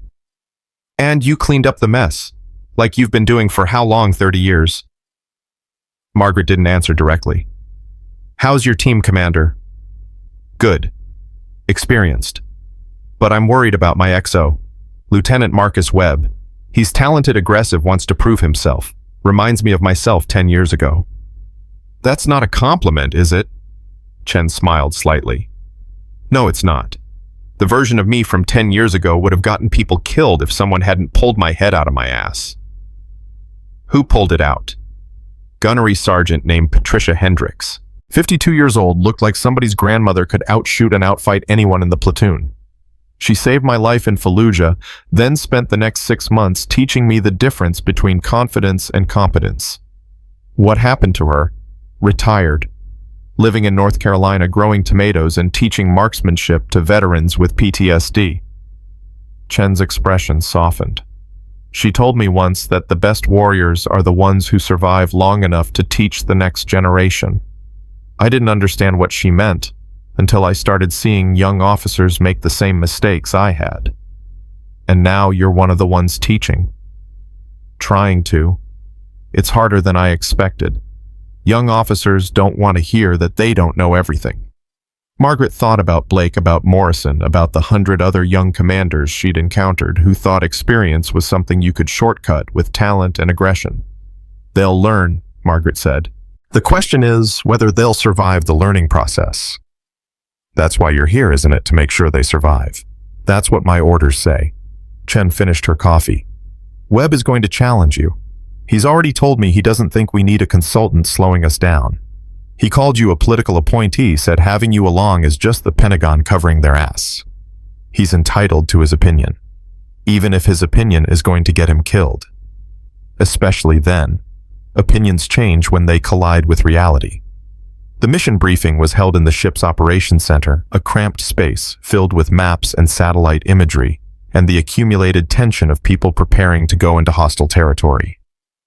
Webb stood at the front, pointing at a digital map, his voice confident as he outlined the plan. "Intelligence indicates Abu Sayyaf leadership is using this compound as a temporary headquarters. 3 high-value targets, approximately 20 fighters, standard weapons loadout. We insert here via small boats, move through the jungle to the compound, conduct raid, extract to the beach. Timeline is tight. We have a 4-hour window before weather closes in and makes extraction impossible." Margaret studied the map. The compound was deep in jungle, surrounded by terrain that limited approaches and magnified the enemy's defensive advantages. The timeline was aggressive, bordering on reckless. "What's your contingency if the weather window closes early?" Margaret asked. Webb glanced at her with barely concealed irritation. "We adjust. That's what we do." Adjust how if the extraction boats can't reach you, what's your backup? We have multiple extraction points. We'll move to alternates if primary is unavailable. Through hostile jungle, possibly under pursuit and deteriorating weather conditions. Webb's jaw tightened. With respect, ma'am, we've conducted dozens of operations in this environment. We know what we're doing. I'm sure you do. I'm just asking if you've planned for failure. We don't plan to fail. Nobody ever plans to fail, Lieutenant. They just fail to plan adequately. Chen stepped in smoothly. Mrs. Dawson raises valid points. Webb makes sure we have contingency routes mapped and communicated to all team members. I want everyone carrying GPS coordinates for all extraction points, not just primary. Webb's expression said he thought this was unnecessary, but he nodded. Yes, ma'am. After the briefing, Margaret found herself alone with Chen again. The commander looked tired, the kind of exhaustion that accumulated over months of high-stress operations. He's good, Chen said quietly. Webb, he really is. But he's at that dangerous age where he knows enough to be effective, but not enough to know what he doesn't know. How old is he? 32. Same age I was when Gunny Hendricks saved my life. What happened in Fallujah? Chen was quiet for a moment. I led my platoon into a building that intelligence said was clear. It wasn't clear. It was a trap, and we walked right into it. Gunny Hendricks was technically just there as an advisor, but when the ambush hit, she took control. Directed fire, organized the defense, called in support. She was the reason we survived. And you learned from it. I learned that intelligence is often wrong, that confidence can kill you, and that the most valuable person in any situation is usually the one with the most experience, not the highest rank. Chen looked at Margaret directly. Is that what happened with Blake? He didn't listen to you because you weren't in his chain of command. Blake didn't listen to me because I was a woman old enough to be his mother carrying a laptop instead of a machine gun. He saw what he expected to see, and he dismissed everything that didn't match his preconceptions. And then you saved his team. And then he learned what everyone eventually learns, that assumptions will get you killed faster than bullets. The insertion began at 0300 hours. 2 small boats carrying 12 operators plus Margaret moving through darkness toward a hostile shore. The water was choppy, the boats rising and falling with swells that made everyone grip their seats. Webb commanded the lead boat, Chen the second. Margaret rode with Chen, her rifle case between her knees, her mind running through contingencies. The boats grounded on a beach that was more rock than sand, and the team moved into the jungle with practiced efficiency. Webb took point, moving fast, pushing the pace. Too fast, Margaret thought, but she didn't say anything. Not yet. The jungle at night was a living thing, sounds everywhere, movement in the darkness, the constant sense of being watched. The team moved in tactical formation, weapons ready, every sense alert. They were good, Margaret could see that. Well-trained, disciplined, working together smoothly. But they were also moving through terrain that belonged to the enemy, following a timeline that didn't allow for caution, and being led by an officer who thought speed was the same as efficiency. 2 hours into the movement, one of the team members, a young SEAL named Torres, stepped wrong, and his foot went through rotten vegetation into a hole. He went down hard, his ankle twisting with a sound that made everyone wince. Hold position, Webb ordered, moving back to check on Torres. Margaret reached them at the same time as the team medic. Torres was trying not to show pain, but his face was pale and sweat-beaded. I'm fine, Torres said through clenched teeth. Just twisted it. The medic examined the ankle, his hands gentle but thorough. It's not broken, but it's a bad sprain. He can walk, but not fast and not far. Webb's frustration was visible. Can you make it to the objective? Yes, sir. That's not the right question, Margaret said quietly. The right question is, can he make it to the objective and then to the extraction point while moving at combat speed, possibly under enemy contact? Webb turned to her. Do you have a better suggestion? Send him back to the boats with 1 operator as escort. Continue the mission with reduced numbers but full mobility. We need every man for the assault. You need everyone mobile and effective.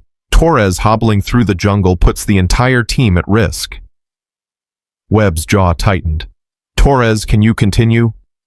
Torres looked between Webb and Margaret, then down at his ankle.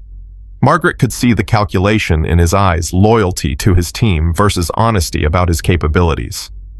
"I can make it, sir," Torres said, but his voice lacked conviction. Chen stepped in. "Webb, Mrs. Dawson is right. Torres goes back. Ramirez, you escort him to the boats and stand by for further orders." Webb's expression said he disagreed, but he nodded. "Yes, ma'am." After Torres and Ramirez left, Chen pulled Margaret aside. "You just made Webb look bad in front of his team. I made a tactical recommendation. Whether it makes Webb look bad is his problem. He's going to push harder now, try to prove he was right to want to continue as planned." "I know. That's what concerns me." They reached the objective 40 minutes later than planned. The compound sat in a clearing, 3 buildings arranged around a central courtyard. Too quiet, Margaret thought immediately. Too still. The kind of quiet that meant either nobody was home or everyone was waiting. Webb organized his assault teams, positioning his support weapons, doing everything by doctrine. But Margaret could see the tension in his movements, the way he kept checking his watch. The weather window was shrinking, and he knew it. "We've got about 90 minutes before extraction becomes questionable," Chen said, checking her own watch. "Commander, this doesn't feel right," Margaret said quietly. "What doesn't feel right?" "Everything. The compound is too quiet. Intelligence said 20 fighters, but I'm not seeing any security, any movement, any signs of occupation." Webb overhead. "Maybe they're all inside, or maybe intelligence was wrong and they've moved. Or maybe this is another trap and we're about to walk into it." "Not everything is a trap," Webb said, his voice sharp. "Sometimes the enemy is just where we expect them to be, and the mission goes according to plan. And sometimes the enemy knows you're coming because you've been too loud, too fast, too predictable." Webb's face flushed. "Are you saying I compromised the mission?" "I'm saying we should proceed with caution, instead of rushing because we're running out of time." "We're not rushing. We're executing according to the operational timeline." The operational timeline was ambitious to begin with. Now with Torres's injury delaying us, we're behind schedule and you're trying to make up time by cutting corners. "I am not cutting corners." Chen's voice cut through the argument. "Both of you enough. Webb, slow it down. We do this right, not fast. Clear." "Yes, ma'am." Webb turned away, his anger visible in every line of his body. Margaret watched him organize his teams, and she knew, absolutely knew, that his wounded pride was about to make him do something stupid. The assault began with Webb's team moving toward the main building. They breached the door with practiced efficiency, flowed inside with weapons raised. Margaret heard the radio calls, "Room clear, moving to next room, clear, clear." Then silence. "Webb report," Chen called. No response. "Webb, what's your status?" More silence, and Margaret felt her heart rate slow, her breathing steady. She recognized this moment, the instant before everything went wrong, the pause before chaos. "All teams hold position," Chen ordered, her voice tight. "Webb, respond immediately." The explosion came from inside the compound, a deep concussive blast that shook the ground and sent smoke billowing from windows. Then gunfire, lots of it, from positions that hadn't been there seconds before. "Ambush!" someone screamed over the radio, and the jungle erupted with violence. Margaret was moving before conscious thought, her rifle coming up her eyes, tracking threats. Enemy fighters were appearing from concealed positions in the jungle, from holes in the ground, from trees. They'd been waiting, perfectly positioned, and the assault team was caught between the exploding compound and a closing trap. "All teams fall back," Chen shouted, but falling back meant moving through enemy fire, meant exposing themselves, meant casualties. Margaret dropped the first 3 fighters she saw, her shot so fast they sounded like automatic fire. Her 4th shot took down a machine gunner who would have cut Chen's team apart. Her 5th eliminated a fighter with an RPG aimed at their escape route. "Webb's team is trapped inside," someone called. "Building is on fire, multiple casualties." Margaret could see the situation with perfect clarity. Webb had pushed too hard, moved too fast, and walked into a kill zone designed specifically for overconfident Americans. Now his team was dying, and the rest of the force was about to die trying to save them. "Chen, you need to pull back now," Margaret said into her radio while still shooting. "Leave Webb's team, save who you can extract before this gets worse." "I am not leaving my people. If you don't leave now, you'll all die here. That's what they want for you to commit, everyone trying to save the trapped team, then kill you all at once." Margaret heard Chen's breathing over the radio, heard the moment of decision, the calculation that every commander dreaded: save some by sacrificing others, or risk losing everyone trying to save them all. "Negative," Chen said finally. "We're going in." Margaret cursed under her breath. "Then I'm going first. Everyone else suppresses from current positions. Do not follow me until I tell you to." "Mrs. Dawson." But Margaret was already moving, sprinting toward the burning compound while her rifle spoke with mechanical precision. She was doing the thing she'd learned decades ago, the thing that separated survivors from heroes. She was making herself the target, drawing fire, creating the distraction that would let others survive. Bullets chased her across the clearing. She felt one pass close enough to her face that she tasted copper. Another punched through her sleeve without touching skin. A third sparked off her rifle scope, spiderwebbing the glass but leaving it functional enough. She reached the compound wall and flattened against it, breathing hard. Through a window, she could see Webb's team pinned down. 3 of them clearly hit the rest, fighting with the desperation of men who knew they were dying. Margaret pulled a flashbang from her vest. She'd requisitioned it specifically because she'd learned long ago that going into buildings without them was suicide. She cooked it for 2 seconds, threw it through the window, then followed it in while the enemy was still stunned. The interior was chaos: smoke, fire, bodies, destroyed furniture. Enemy fighters were recovering from the flashbang, bringing their weapons up. Margaret killed 4 of them in 3 seconds, her muscle memory so deeply ingrained that thought and action were the same thing. "Webb on me," she shouted. Webb's face appeared through the smoke, blood-streaked and shocked. "Who? Move your team now. Leave the dead, carry the wounded, go." Webb responded automatically to the command in her voice. His remaining 5 operators, down from 8, started moving, dragging 2 wounded, leaving 1 who was clearly beyond help. Margaret provided cover fire while they withdrew, her last magazine rapidly depleting. She had maybe 15 rounds left, and the enemy was regrouping, preparing for a final push. "Clear the building," she called when the last seal was out. She followed them through the door into the courtyard, and that's when she saw the enemy commander, an older man, maybe her age, with a weathered face that spoke of decades of war. Their eyes met across 50 meters of chaos, and in that instant they recognized each other for what they were: professionals who'd been doing this too long, survivors who understood the game better than the players around them. He raised his rifle. So did Margaret. They fired simultaneously. His shot went wide by inches, rushed because his fighters were closing in, and he'd hesitated half a second. Margaret's shot didn't miss. It never missed when it mattered most. The enemy commander dropped, and his fighters' coordination collapsed immediately. Without leadership, the ambush became a firefight, became a rout. Chen's team rallied, laid down covering fire, and the whole force started fighting their way toward the extraction point. The jungle journey back was a running battle. The enemy harassed them constantly, never quite close enough to be decisive, but never far enough away to be safe. Margaret's rifle clicked empty halfway through, and she transitioned to a pistol taken from a dead enemy, using it with the same efficiency she'd used everything else. Torres and Ramirez met them at the beach with the boat's engines already running. The wounded were loaded first, then the rest of the team. Margaret was the last one aboard, providing cover while Chen did a final head count. 8 operators, Chen said, her voice hollow. We went in with 12. 4 dead, 6 wounded. This is a disaster. The boats pulled away from shore just as mortar rounds started impacting the beach. The enemy had brought up heavy weapons, trying for a final killing blow, but the boats were already clear, racing across increasingly rough water toward the ship. Webb sat in the bow, staring at nothing. Blood covered his uniform, some his most from his wounded teammates. His hands shook slightly, and Margaret recognized the 1,000-yard stare of someone processing trauma. I killed them, he said suddenly, his voice barely audible over the engine noise. My team. I killed them. You made mistakes, Margaret said, sitting beside him.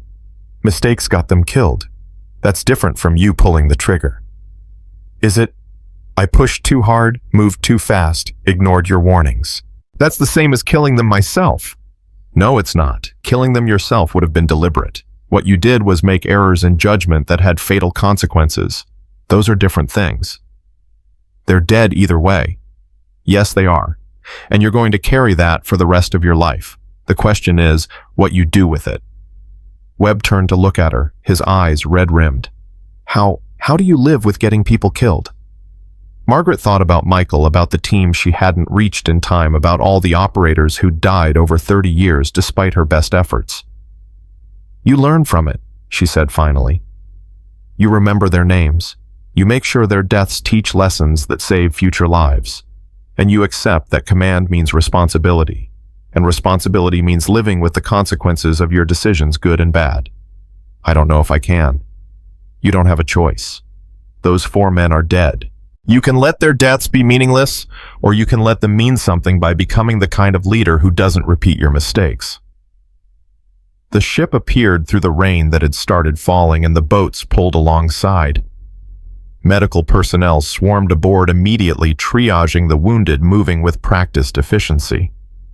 Margaret found Chen on deck, staring at the jungle they'd just escaped. 4 dead, Chen said without preamble. On my watch, my responsibility.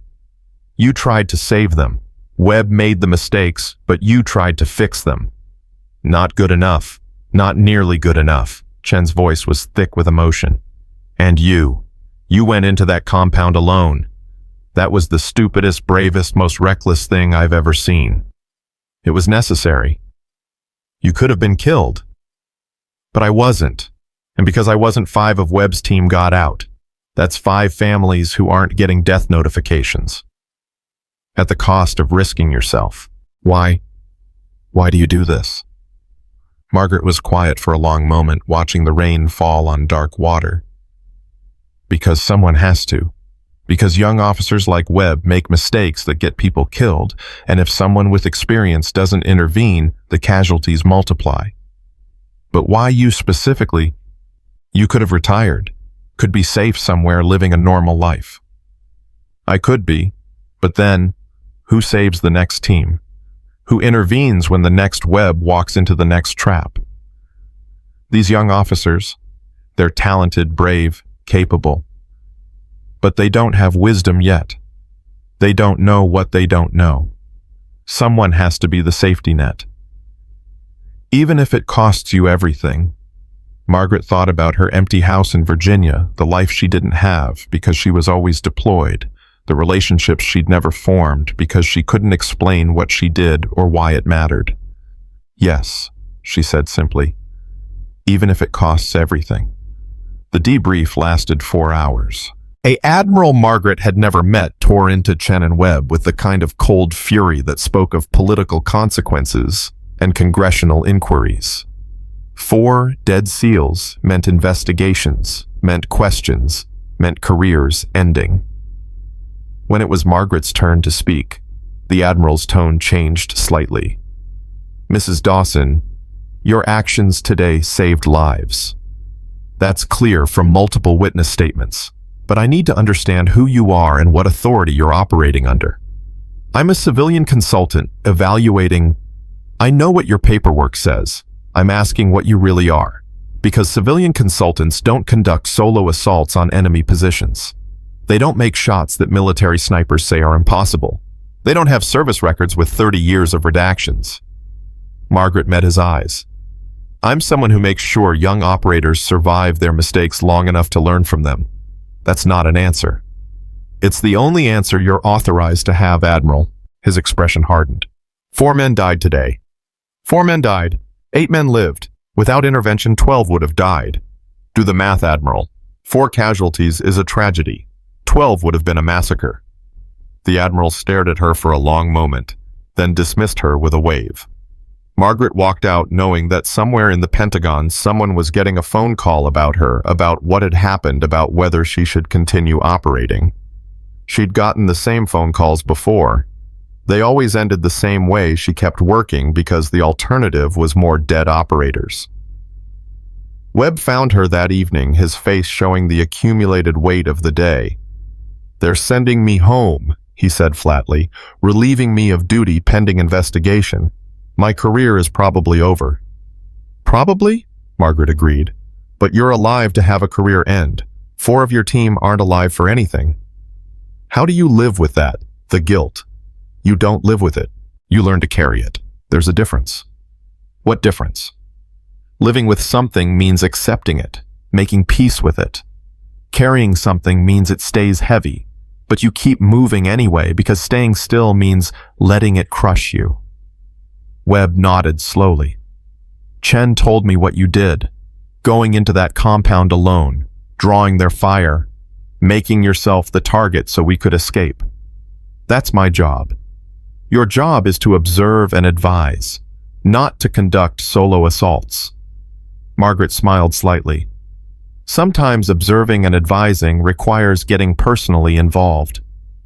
You're not going to tell me who you really are you? Would it change anything if I did? I don't know. Maybe. Probably not. Webb looked exhausted, hollowed out. I just want to understand why you risked everything for people you barely know. Because you remind me of my son. Because every young operator reminds me of my husband. Because if I don't do this, who will? There are others like you. A few, not many. Most people don't survive this work long enough to get good at it. How long have you been doing it? Long enough that I've forgotten what normal life feels like. Webb extended his hand. Thank you for saving us, for trying to save all of us. Margaret shook it. Learn from this lieutenant. Make sure those 4 men died for something by becoming the kind of officer who doesn't repeat your mistakes. I will. I promise. She watched him walk away, knowing that he'd carry this day forever, that it would shape every decision he made for the rest of his career. Some officers broke under that weight. Others became the best leaders in the military because they'd learned the hard way what failure cost. Margaret hoped Webb would be one of the latter. Her orders came through that night: new assignment, new theater, new team. This time, Africa counter Boko Haram operations with a Marine Raider battalion, and the commander requesting her presence was Captain James Dawson, her son, who had no idea his mother would be the consultant arriving tomorrow. Margaret stood in the doorway of the operations tent watching her son brief his Marines on an operation that was going to get them all killed. James didn't know she was there yet. Didn't know that the consultant headquarters had assigned to his unit was the woman who'd raised him, taught him to shoot, buried his father. He looked so much like Michael it hurt. Same broad shoulders, same confident stance, same aggressive energy that radiated certainty. 31 years old, already a captain, already building the kind of reputation that made other Marines want to follow him into hell. And he was making the same mistakes his father had made 15 years ago in Helmand Province. We've got intelligence on a Boko Haram weapons cache here, James said, pointing at a map. 8 to 10 fighters guarding it. We go in fast, secure the cache, destroy it, get out before they can reinforce. Simple operation, we've done it a dozen times. Margaret felt her chest tighten. She'd heard variations of this speech from every overconfident commander she'd ever encountered. Simple operation. Done it before. Fast in, fast out. Those were the words that preceded most catastrophic failures. A gunnery sergeant named Collins spoke up. Sir, that location is deep in territory. Boko Haram has controlled for years. They know we've been hitting their caches. What if they're expecting us? Then we adapt, James said dismissively. We're Marines, Gunny. Adapting is what we do. With respect, sir, adapting requires having a plan when things go wrong. Things aren't going to go wrong. Intelligence is solid, timing is perfect, and we've got the element of surprise. Margaret had heard enough. She stepped into the tent, and every head turned toward her. James's eyes widened in shock, then confusion, then something complicated that she couldn't quite read. Mom, what are you doing here? I'm your new consultant, arrived this morning. You're the consultant headquarters assigned. James's voice rose slightly. Why didn't you tell me? Because you wouldn't have requested me if you'd known, and command decided you needed someone with experience evaluating your operations. The tent had gone very quiet. James's Marines were watching the exchange with the fascinated attention of people witnessing something they knew they shouldn't be watching. Everyone out, James said tightly. Gunny, continue prep. We brief again in 2 hours. The Marines filed out, leaving Margaret alone with her son.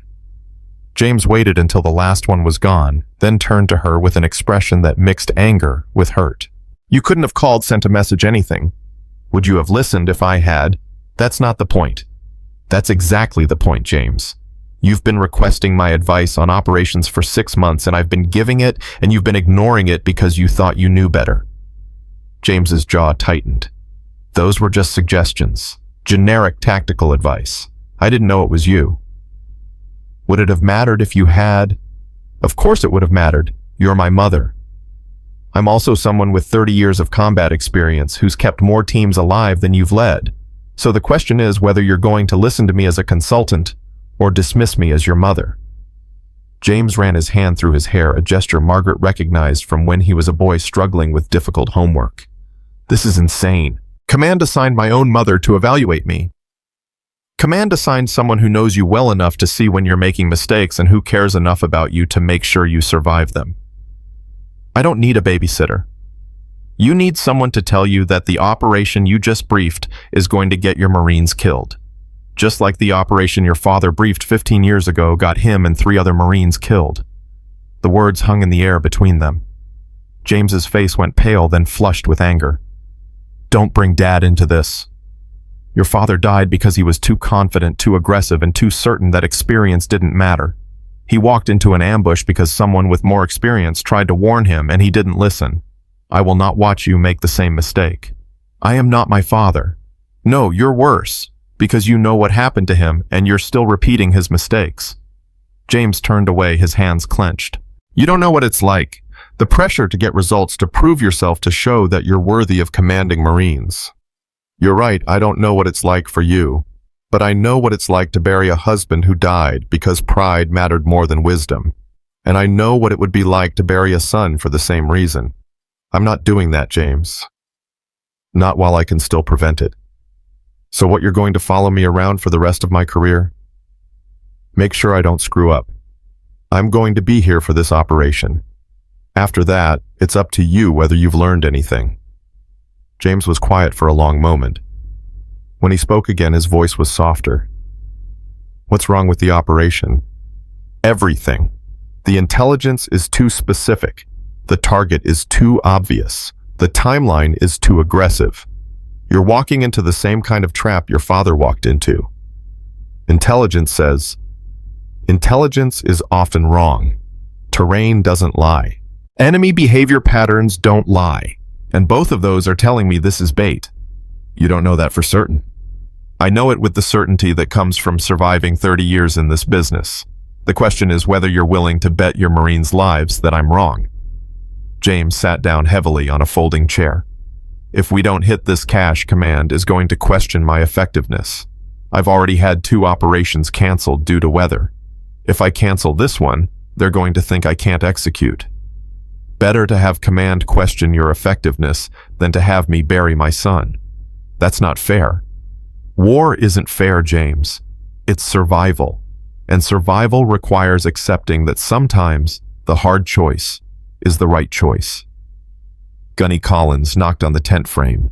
Sir, we've got an issue. One of the trucks just broke down. Mechanics say it needs at least 4 hours of work. James looked at Margaret. See, the universe is telling me to cancel.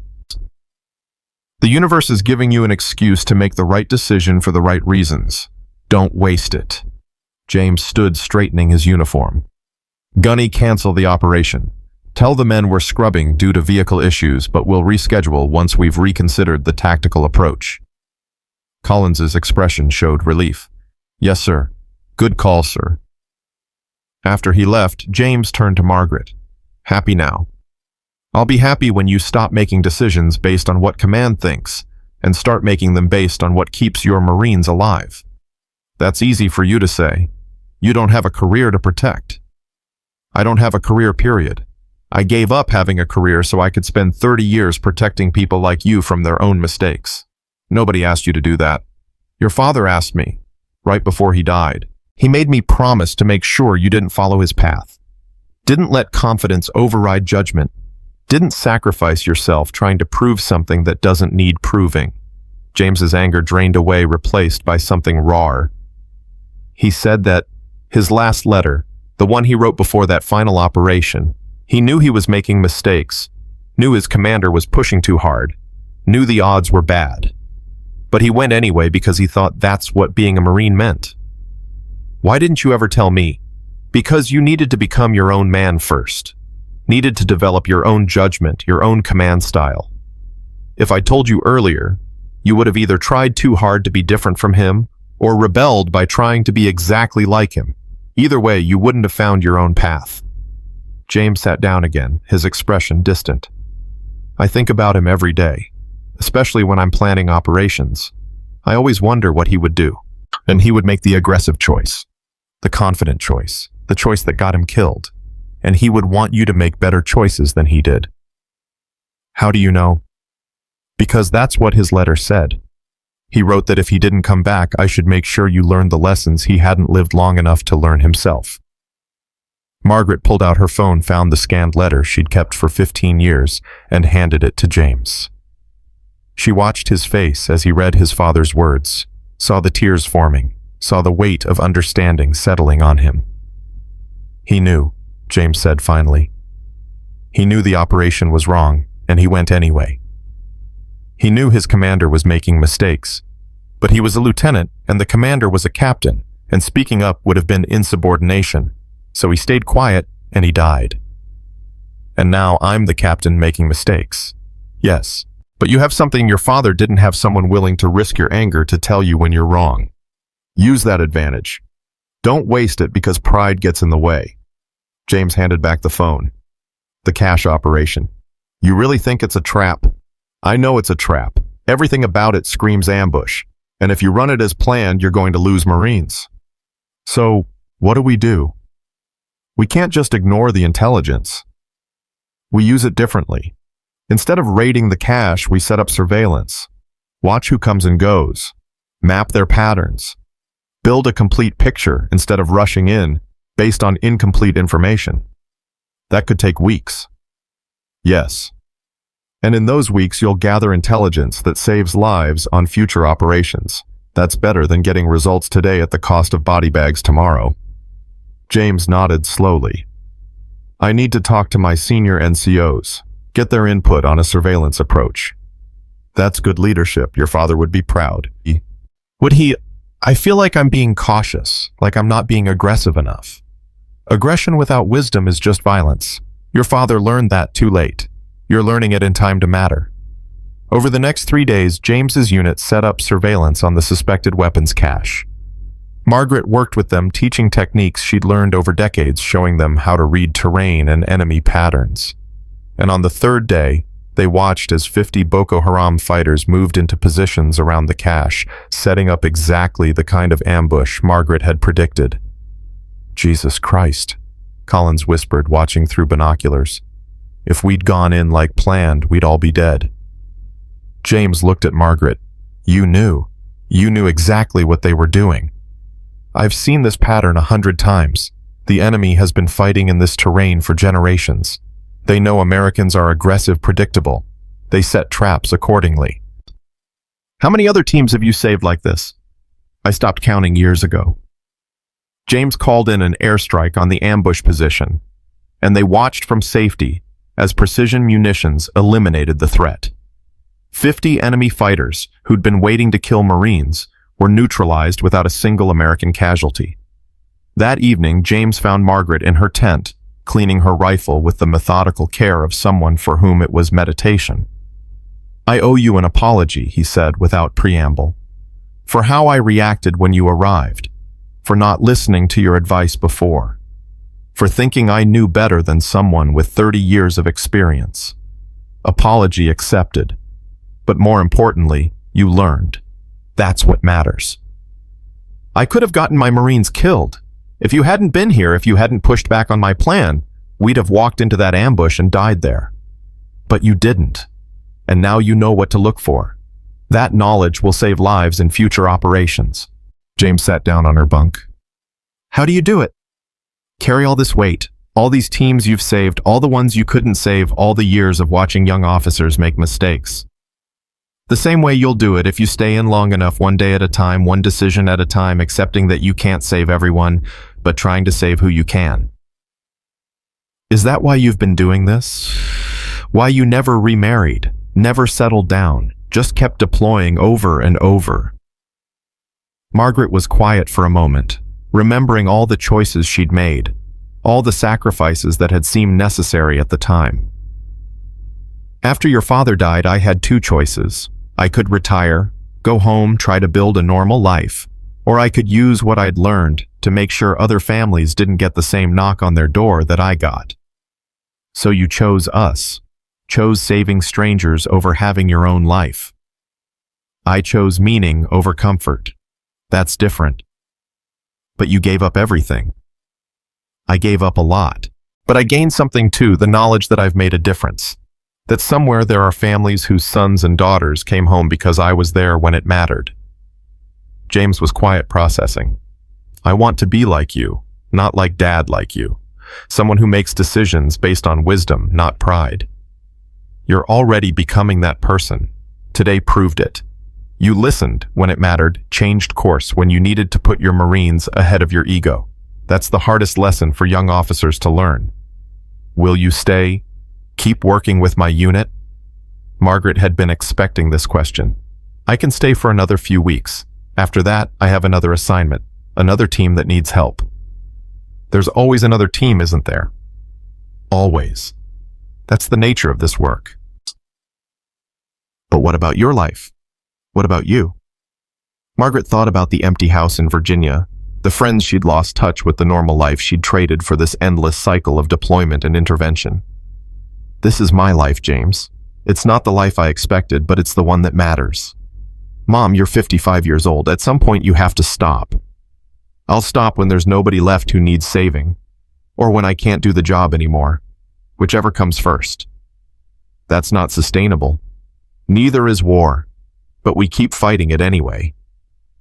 3 weeks later, Margaret stood on the same tarmac where she'd arrived, waiting for transport to her next assignment. James and his Marines had gathered to see her off, and the respect in their eyes was different from what she'd seen when she arrived. "Thank you," James said, hugging her tightly, "for saving us, for teaching us, for being here when we needed you. You saved yourselves. I just provided guidance."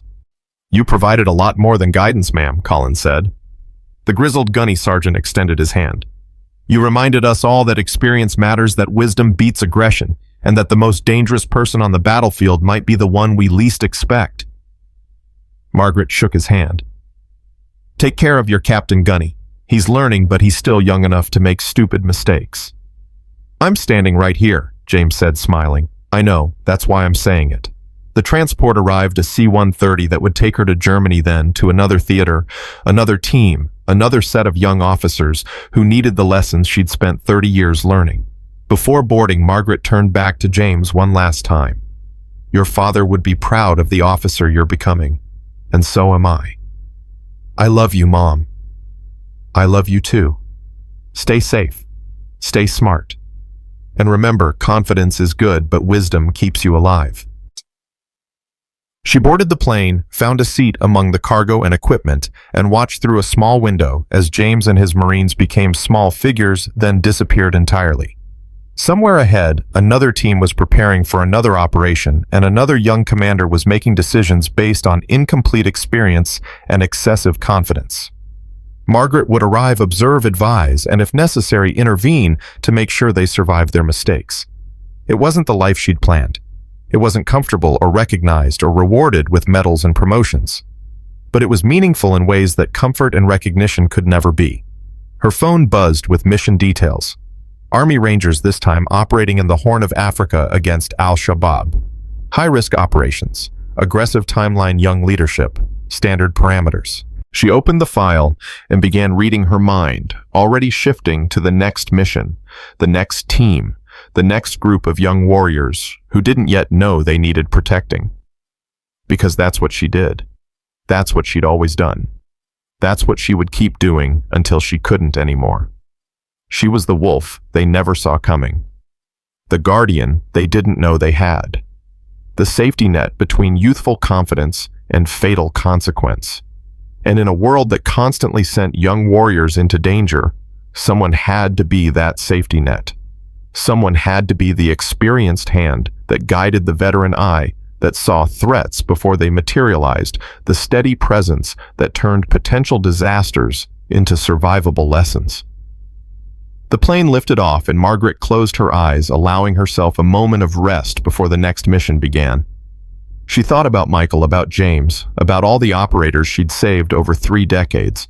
She thought about Chen and Torres, about Blake and Morrison, about Webb and Collins and Rodriguez, and all the others whose names she carried like a rosary of survival.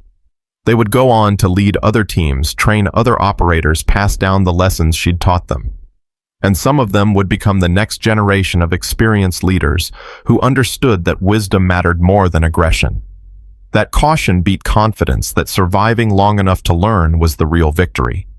That was her legacy, not medals or commendations or official recognition, but living operators who'd learned their lessons without paying the ultimate price. Families who still had sons and daughters because someone had been there when it mattered most. The young SEALs she'd saved in Afghanistan would tell stories about the grandmother who'd outshot their best sniper. Blake's team would remember the consultant who'd walked into fire to save them. James's Marines would pass down the legend of the mother who'd taught their captain that wisdom beat pride. And those stories would become lessons, would become caution, would become the kind of institutional knowledge that saved lives across generations.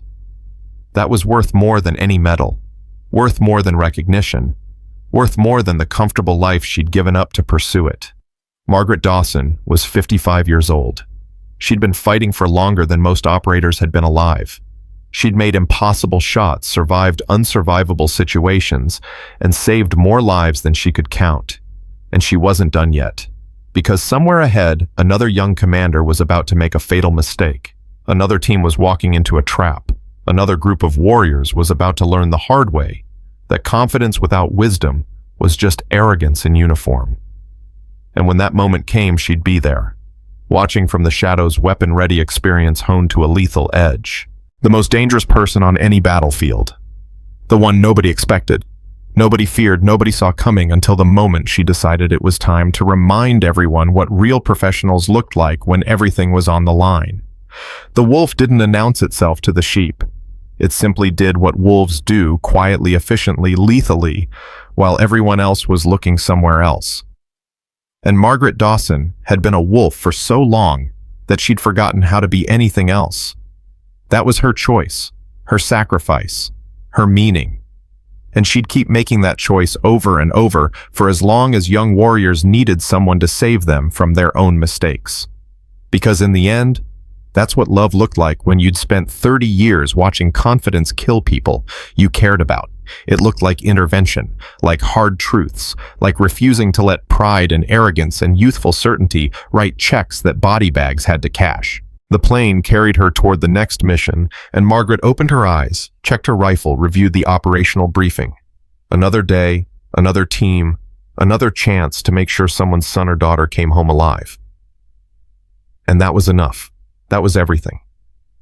That was the whole point of all the years, all the sacrifices, all the choices that had led her here. She was the reason young warriors survived long enough to become wise warriors. She was the bridge between deadly mistakes and crucial lessons. She was the proof that the most valuable weapon in any arsenal wasn't youth or strength or aggression. It was experience, wisdom, and the willingness to use both to protect those who didn't know they needed protecting. Margaret Dawson was 55 years old, and she was just getting started.